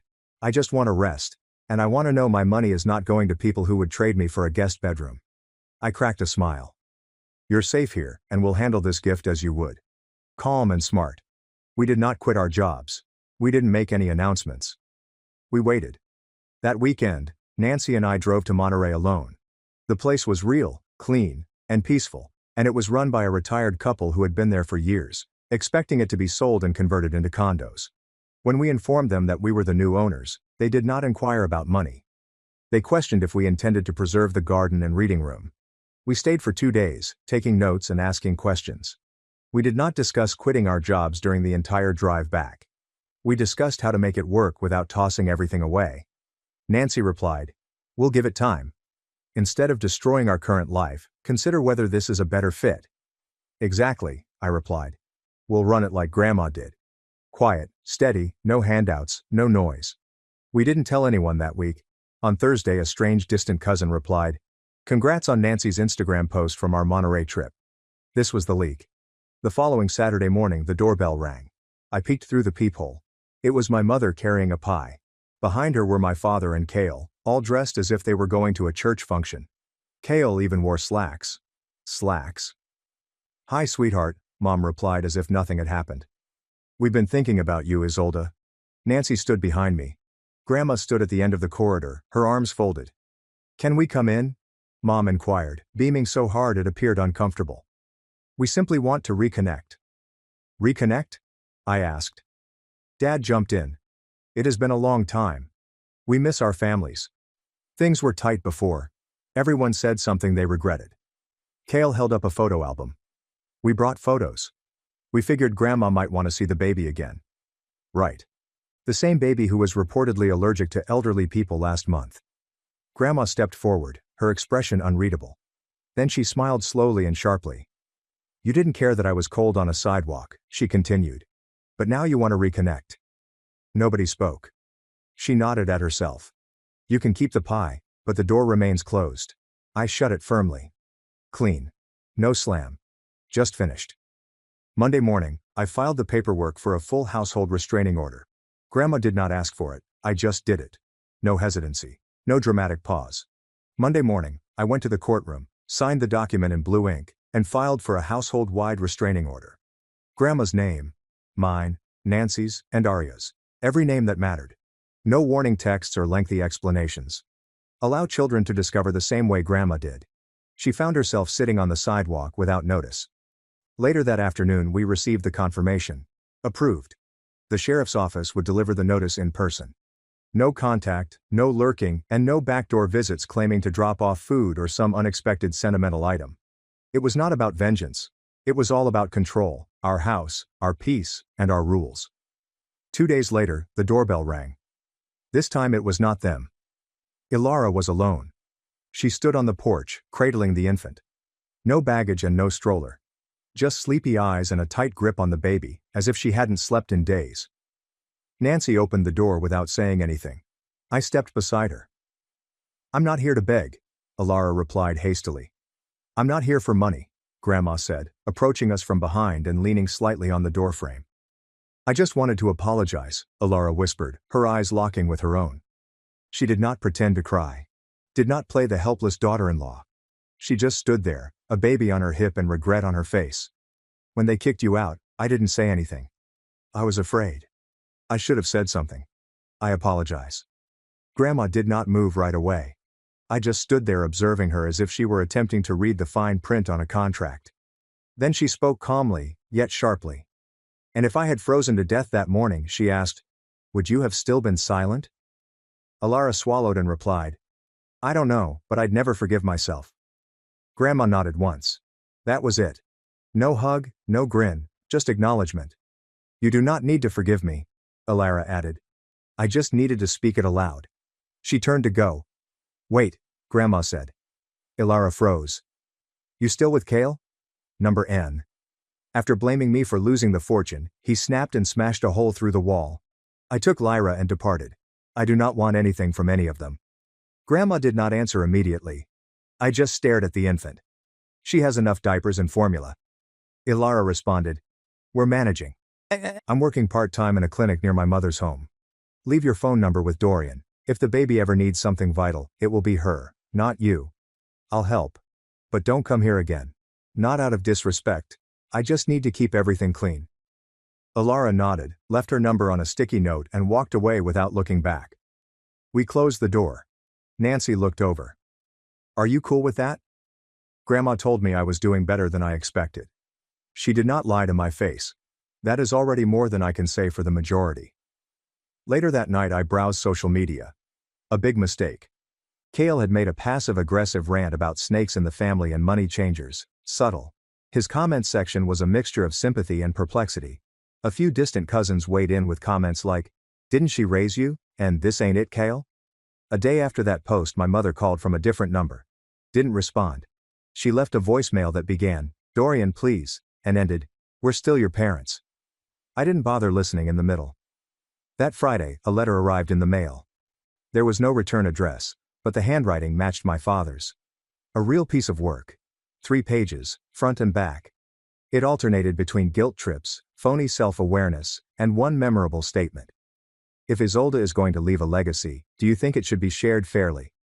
That was the nail. I scanned it, uploaded it to the court file, and then delivered it to Grandma. She read the line, placed the pages down and remarked, "They still think I owe them something." She then picked up the phone, dialed our attorney's number, and spoke 9 words. "Let us conclude the papers. I am ready to sign everything." That afternoon she had a notary come to her home. She revised her entire will. Dorian is the complete beneficiary. Nancy was identified by name. Aria Education Trust. Alara's infant is in a separate monitored fund, with monthly release and no parental access. My parents, Kale, have been erased totally. She even included a clause. If anyone challenged the will, their portion would go to a local shelter. Clean, sharp, and final. 2 weeks have passed. There was no door knocking or phony invitations, just silence. Then the paper trail began. First, we were informed that Kale was attempting to dispute Grandma's mental competence through a dubious lawyer. We provided APS documents, court footage, medical notes, and an updated will executed under legal supervision. The case was thrown out after 5 days. Then followed the bogus apology letters, long paragraphs from my mother about mending the scars and not allowing bitterness to dictate our final years. She even included a sentence about reconciling the family over a lunch, possibly in Monterey. I did not even show it to Grandma. I trashed it as soon as I read that line. She was never interested in a reunion. She wanted closure. Now she had it. At night, she'd sit out back with Aria on the swing. They didn't say anything, just sat there and watched the sky dim. She did not brag. She didn't glow with vengeance. She merely looked steady, as if she had finally quit checking the door locks because she knew no one was coming in uninvited. That weekend, I printed a new sign for the front gate. No solicitation, no apologies, and no access. Grandma noticed it, chuckled once, and added, "Might as well hang it in gold." I smiled. Don't tempt me. The following week word spread that Kale had returned to live with my parents, but only for a short time. 2 months later, he was kicked out. Apparently he accumulated up credit card debt in an attempt to impress a new fiancée and borrow from their joint account. He was devastated when they told him no. Yelled, smashed a lamp, and hit a cabinet. They phoned the cops not to report him, but to intimidate him. Did not work. He left that night and hasn't returned since. Alara kept her word, never asked for more, and never returned uninvited. Grandma's monthly trust for the infant went into effect without any problems. We received the reports. Formula, doctor appointments, and daycare, nothing dodgy. My parents moved 2 towns over. Quiet neighborhood, low profile. I heard they tried to rejoin the local community church. Didn't last. People remembered the court case. Word spreads. No one forgot what they did. Mom has ceased posting online. Dad withdrew from every social circle he used to brag about. They attempted to have a family meeting once, but only 3 people turned up. And none of them lingered long. They are currently isolated. We didn't ruin them. They did it to themselves. They made their decisions. And for once, those decisions caught up. Grandma is still with us. Still gets up early, cooks pancakes that are too thin, and coffee that is too strong. She never brags. She does not have to. Her life currently speaks for itself. Last week she handed me a sealed letter and told me, "Open it when I'm gone, not before." I agreed. There are no questions. The truth is that we don't need the envelope. We already have everything important. Stability, harmony, and a genuine family founded on something more than shame and obligation. Family can be defined without the use of blood. You simply need individuals to show up when it counts. And Grandma, she came through for us when no one else did. So we did the same. Those who couldn't will have to deal with it on a daily basis. My ex-wife and her new husband accused me of abuse, with my daughter's help. That night, I didn't just clear my name, I crushed their plan. Isolde called to me from the courthouse's entrance. After 15 years of parenting kids alone, we found ourselves in family court to allow another guy to adopt my 16 and 17-year-old girls. Are you sure about this? I begged them one final time as we waited outside the courtroom, clutching onto the little hope I still had. Dorian actually understands what it means to be a real father, Thalia replied coldly, chilling my blood. All you know how to say is that there's no money. He's going to take us to Europe this summer and has already promised us the best colleges. She giggled. Finally, we'll have a father who is worth having, not one who embarrasses us in front of our friends. When the judge questioned if they were certain, Thalia spoke plainly. Yes, Your Honor. This man never understood what we needed. Dorian is the father we deserve. He has a vision for the future, she said. Not like him. She made a contemptuous gesture at me. The judge's gavel sounded like the death penalty. Adoption approved. I saw them rush to him, my ex-wife. They never gave me such enthusiastic hugs before. Dorian smiled triumphantly as he gazed at me from above them. I left the courthouse feeling as if 15 years of sacrifice had been trampled on. That night, I unlocked my laptop and checked the bank account I had kept hidden. $447,000. For the first time in years, I found myself smiling. They were no longer my daughters, and no longer my problem. They had no right to a single cent of what I had created for them. Although the emptiness was painful, their ignorance of what they had truly lost almost made up for it. The day after court, I couldn't get out of bed. I contacted work and informed them that I was sick. It was not a falsehood. I felt physically destroyed. I attempted to eat breakfast, but the first bite became caught in my throat. 15 years of sacrifice were shattered in an afternoon, and I had to smile as if I was fine with it. Lying there, staring at the ceiling, I remembered something. My mother's trust fund. The girls were no longer my legal daughters. What did this mean for the money? I called Octavian, the attorney who handled my mother's trust. I had known him since I was a kid. He had been a family friend for several decades. Son, I'm so sorry to hear what happened yesterday, he remarked after I told him all about the court session. But there's something you should know. That $2 million trust is now entirely yours. How? I was curious about. Your mother was smarter than you thought. She put in a specific clause. If the girls cease to be your legal dependents, the money automatically transfers to the biological father. She never trusted your ex-wife. I was still thinking about the news. Octavian, I need you to explain this to me clearly. It's simple. They renounced you as their legal father. The trust no longer has valid beneficiaries. The full $2 million is yours. No strings attached. That money was never touched because it was intended for when they went to college. I said my goodbyes and returned to my office. I took my credentials from the safe and logged into all of my bank accounts. I have $447,000 in my own account.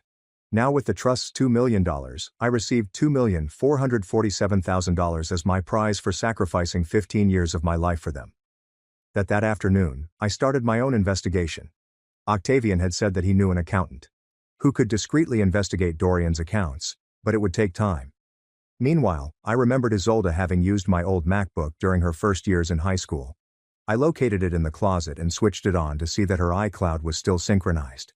Her messages and images were all there. What I read in the family discussions both devastated and educated me. Texts from my ex-wife and the girls dating back 2 years. Every sacrifice I'd made was regarded as a failure. Dad works so much because he doesn't care about us. He only cares about money. He never takes us to nice places because he's cheap. It's embarrassing that he drives that old car when all our friends' dads have new cars. I'm ashamed when he picks me up from school. The other moms laugh at his car. I hope he doesn't come to Thalia's graduation. He'll look bad next to the other dads. My ex had created an entire story. I was the stingy villain. Dorian was their rescuing hero, taking them to posh restaurants and buying them fashionable clothes when they visited her on weekends. She had planned this treachery for years, using every expensive gift to contrast with my thriftiness. A week later, the accountant called me with some preliminary information regarding Dorian. Your ex-brother is screwed, he stated plainly. He owes $400,000 to private lenders. His business has been bankrupt for 6 months. From the public records I could review, he desperately needs money. And my ex-wife knows this. I'm not sure. But from what I could see in public records, she might be lending him money she doesn't have. That evening, Isolde shared a video with me via WhatsApp. It read. She and Thalia were posing in front of a red convertible BMW. Look what Daddy Dorian is going to give us for our 18th birthdays, one for each of us.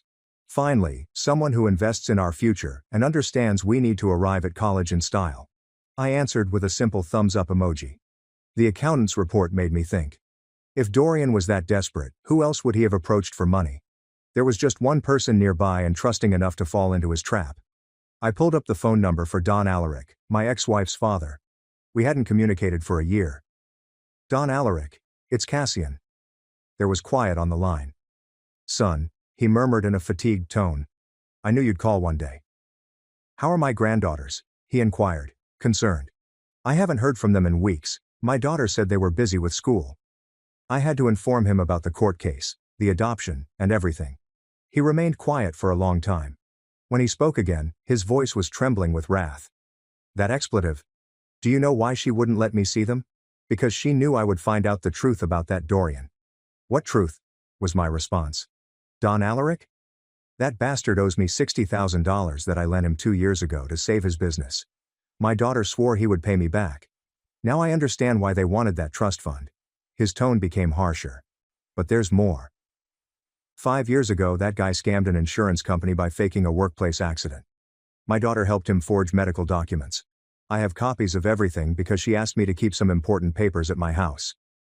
Why are you telling me this now, Don Alaric? Because they took my granddaughters from me to protect a con man.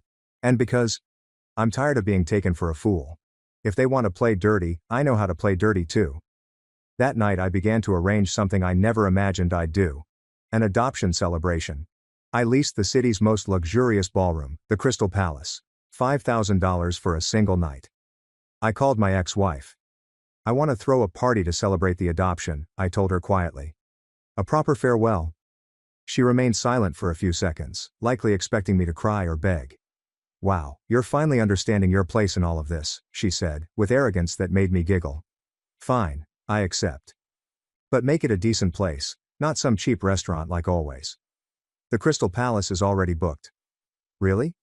It was obvious that she was surprised. Well then make sure the champagne is Veuve Clicquot, not that trash you used to buy. Of course the next few days were spent preparing 2 PowerPoint presentations containing all of the information I had gathered. The girls' messages, the accountant's reports on Dorian, the insurance fraud documents from Don Alaric, screenshots of the videos displaying the BMWs, and of course, the bank statements revealing the millions they had just lost. I also chose to change my appearance.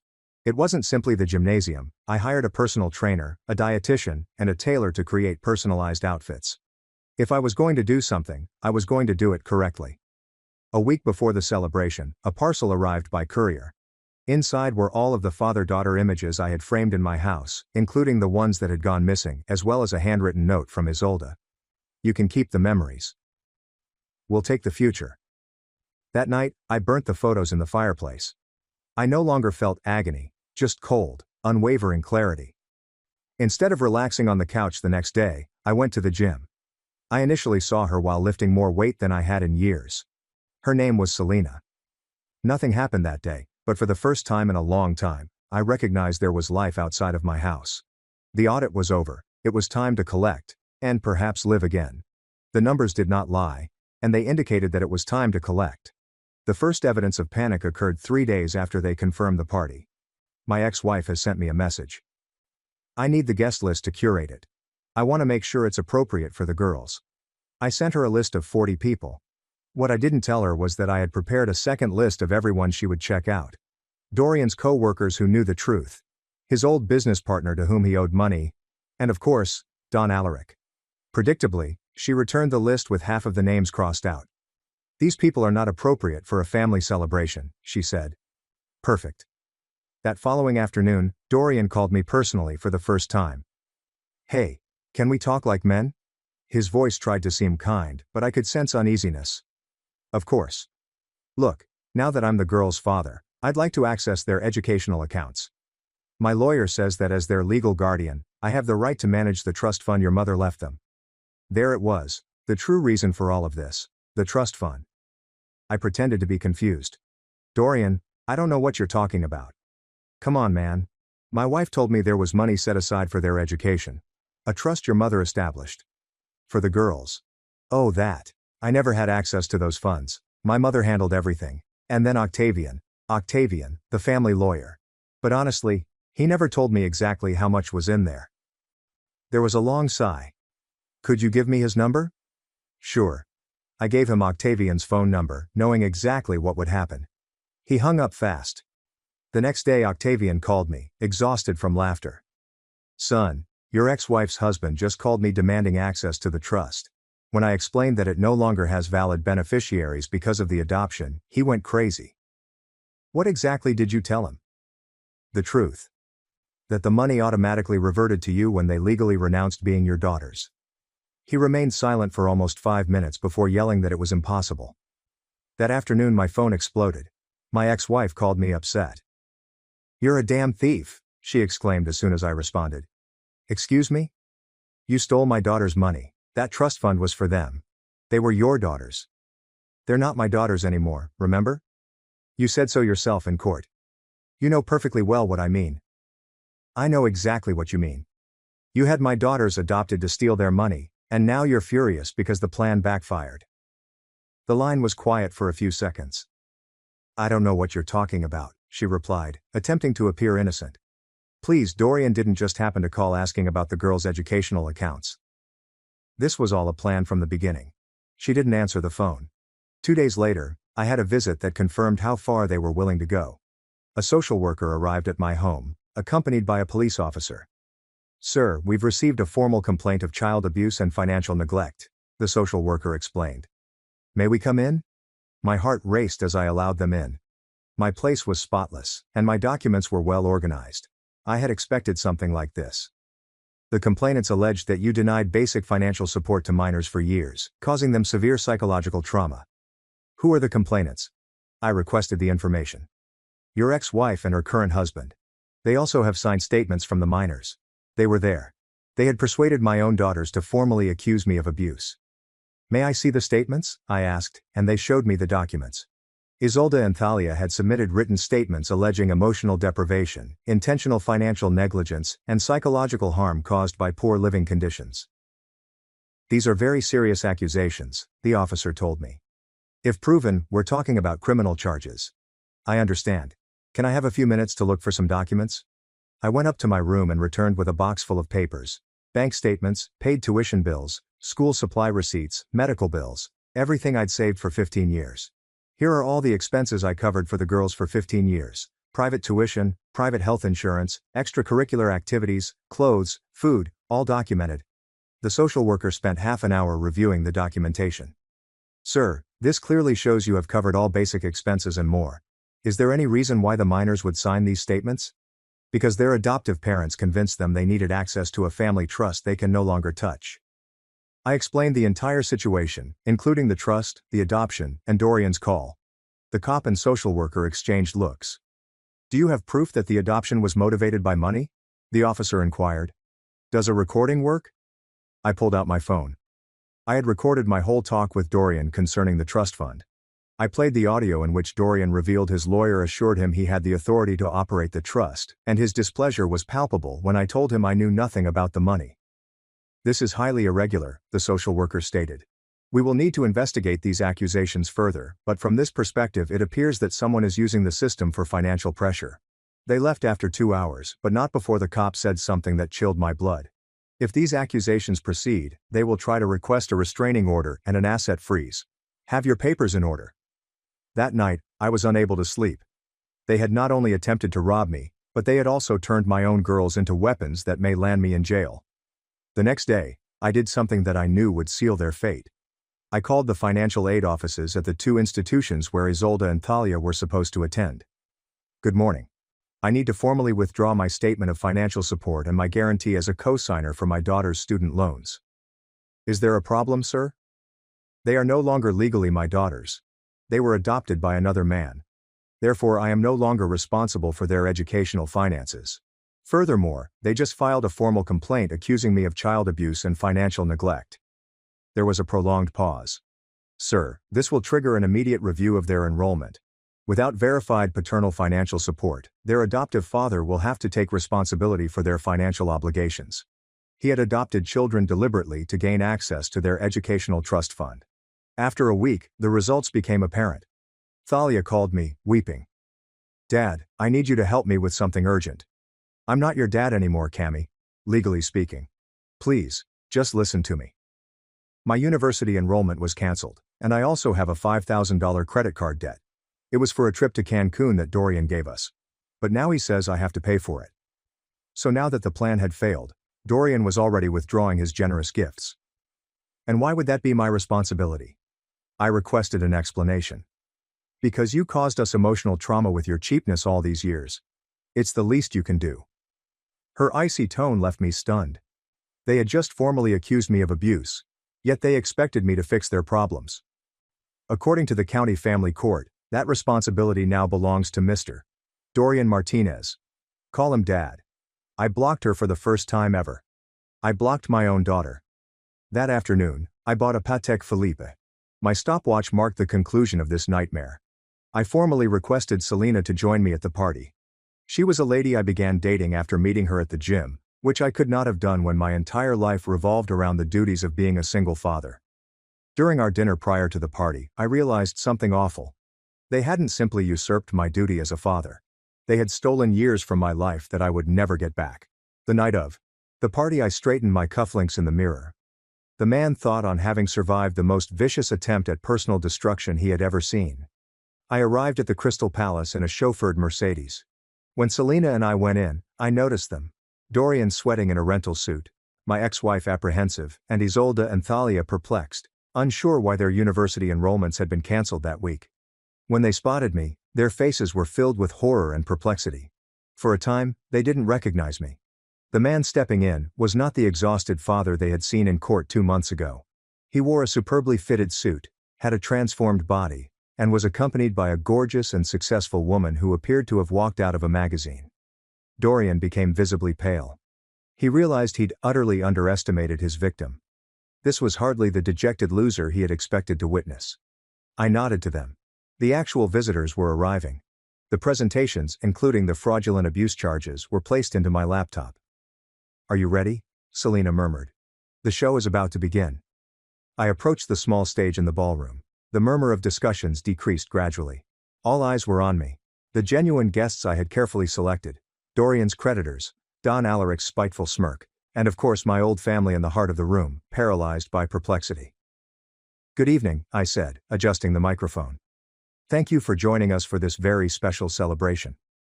I organized this party to commemorate a significant transfer, a transfer of a duty, a responsibility, and a future. I hooked up my notebook to the projector. The massive screen behind me illuminated. For 15 years I worked 2 jobs to give my daughters what they deserved. The first slide featured my financial statements. Over time, double shifts, every cent reinvested. Isolde, you said my budget spreadsheets were humiliating. Here is the final spreadsheet. $447,000 came on screen. A woman in the front row gasped. And this is their grandmother's gift. I compared the trust fund and the adoption decree. $2 million. But as you can see, as of May 15th, they are no longer legally my daughters. This money is now legally mine. My ex-wife shot up from her seat. You stole the girl's money. I stole? I stole the money I saved for 15 years? I stole the trust fund that legally reverted to me when you stole my daughters from me? Let's talk about theft. Dorian, the screen displayed his debts, $400,000 to private lenders, and a failed firm. My daughters traded a guaranteed college education for a con man. Dorian attempted to stand, but his creditors quickly surrounded him. But the best part is yet to come. My voice became icy. Remember the abuse allegations you made against me? I showed the signed statements.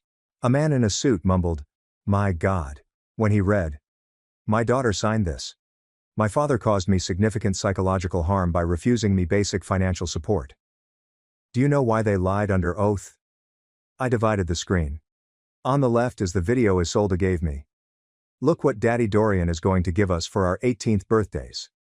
One for each of us. Her sworn testimony is on the right. My father forced inadequate and terrible living circumstances on us. The room was suffocatingly silent. Isolde buried her face and sobbed. Those statements are false. My ex-wife exclaimed desperately. False. Let's see. I engaged my phone's audio. Dorian's voice dominated the entire room. My lawyer claims that as their legal guardian, I have the authority to manage the trust fund your mother left them. Thalia cried. We didn't know. But nobody believed her anymore. Don Alaric rose from his seat and walked determinedly towards Dorian. You, he exclaimed, pointing to him. You expletive con man. Dorian looked pale. Don Alaric, I don't know what you're talking about. $60,000, yelled Don Alaric. You've owed me $60,000 for 2 years, you bastard. You said it was to save your business. The entire room became silent. Dorian attempted to flee, but the creditors trapped him. And that's not all. Don Alaric added, his voice quivering with wrath. You convinced my daughter to forbid me from seeing my granddaughters, also I wouldn't find out you're a useless failure. Don Alaric, please, Dorian called out. Please, what? Please don't say that you also scammed an insurance company. Did you all know they accused me of abuse to help a criminal? Because it turns out Dorian isn't just a family con man. I imagined the insurance fraud paperwork. 5 years ago, he defrauded an insurance company, and my ex-wife helped him forge medical documents. My ex-wife's face fell. Several attendees began bringing out their phones to record. Dorian attempted to run, but Don Alaric stopped him. You're not going anywhere, you thief. You told my granddaughters their grandfather was a bad person so they wouldn't find out you live by scamming people. And here's the perfect ending, I remarked, projecting the final slide. Not only did they lose the trust fund and my money, the universities didn't just cancel their enrollments, they reported them to other institutions for document fraud. They're blacklisted. Thalia and Isolde exchanged terrified looks. Their educational prospects had virtually evaporated. Dad, please, Isolde cried. We didn't know. You didn't know what? That you formally accused me of abuse? That you signed sworn affidavits lying about how I treated you? Or that you did it to help a con man rob me? Dorian promised us a paid-for college education, new cars, trips, Thalia cried out. He told us you were cheap, that you made us suffer on purpose, and you chose to believe him instead of asking me for the truth. My ex-wife lurched toward me. Cassian, can we fix this? You and I, we can what? I interrupted her. Get back together? 3 months ago you called me mediocre and told me Dorian was a better father. Now that you've discovered I have over $4 million, suddenly I'm a good option. That's our daughter's $4 million, she yelled hysterically. Our daughters? I gazed at her, stunned. We don't have daughters anymore. You took care of that. They are my $4 million, which I earned with my sacrifice, and you will not touch a single cent. I returned to the microphone for the final strike. You freed me from my purpose as a father. It's only fair that I free you from my wallet. I took Selena's hand and walked towards the exit, arm in arm with her, as total chaos broke out behind me. Dorian confronted by multiple creditors, Don Alaric screaming truths at him, and my ex-wife bombarded with questions about the fraud. Where are we going? Selena said as the chauffeur opened the Mercedes door for us. Home. As we drove away, I looked back one last time. Isolde and Thalia stood alone in the middle of the ballroom, surrounded by the calamity they had helped cause. They were no longer my issue. They were no longer my daughters. And for the first time in 15 years, it felt liberating. It's been 8 months since the party. Dorian is doing 2 years in jail for insurance fraud. My ex-wife received probation in exchange for testifying against him, but she still has a criminal record. Neither of them can find a respectable job. Don Alaric recovered $50,000 of his $60,000 debt by selling Dorian's sports automobile after it was repossessed. Isolde works as a waiter at a restaurant where she used to go with her friends for lunch. Thalia works the night shift at a supermarket, stocking shelves. They shared a 1-bedroom apartment and split their expenditures. The BMWs never existed. One Saturday morning, I was in the garden when the doorbell rang. Selena was at the spa, so I decided to open it myself. Isolde and Thalia stood on my porch. They were different, thinner, tired, but with a look in their eyes I hadn't seen in years. Respect. Perhaps fear. Hi, Dad. Isolde murmured in a trembling voice. What are you doing here? I asked in a neutral tone, not unfriendly but not warm. We wanted to talk to you, Thalia responded. If you have time. For 8 months, we've worked and thought about what we did to you. We called you cheap when you were working 2 jobs to give us everything. Now we know what it's like to wake up at 5 a.m. to count every penny, she said. We understand you did that for us for 15 years. They grieved silently. Dad, Isolde explained, we know we have no right to ask you for anything, but we want to show you that we understand. They showed me spreadsheets detailing their expenses, part-time work schedules, and university budgets calculated to the cent. Everything I had done for years while they mocked me. It's a loan, Thalia explained. With interest. We want to earn back the right to be your daughters. I did not say yes right away. I assured them that I would think about it. Last week I emailed them a professional contract, namely an educational finance arrangement. A 3% interest loan is conditional on maintaining a 3.5 GPA, working 20 hours per week, filing monthly expense reports, and participating in bi-weekly progress video calls. They signed it without reading the entire fine print. Selena and I moved into a home with an ocean view. I visited Europe twice this year. I invested the money, and it has already earned an additional $800,000. For the first time in 15 years, I'm living the way I want. Last night I had my first video call with Isolde. She showed me her grades, all A's. Her budget was ideal. After we concluded, she added, "Thank you for giving us a second chance, Dad." "You are earning it," I said. "This is not the father-daughter bond we had previously. It is better. It is built on mutual respect, not obligation. They appreciate the value of goods since they paid for them through their own work." My ex-wife messaged me for months. The last one stated, "I hate you. You ruined our lives." I changed my phone number. Sometimes I wonder whether I was overly harsh. Then I recall Thalia telling me, "Dorian promised us a paid-for college education, new cars, and trips. He told us you were cheap by choice, not necessity. And it passes."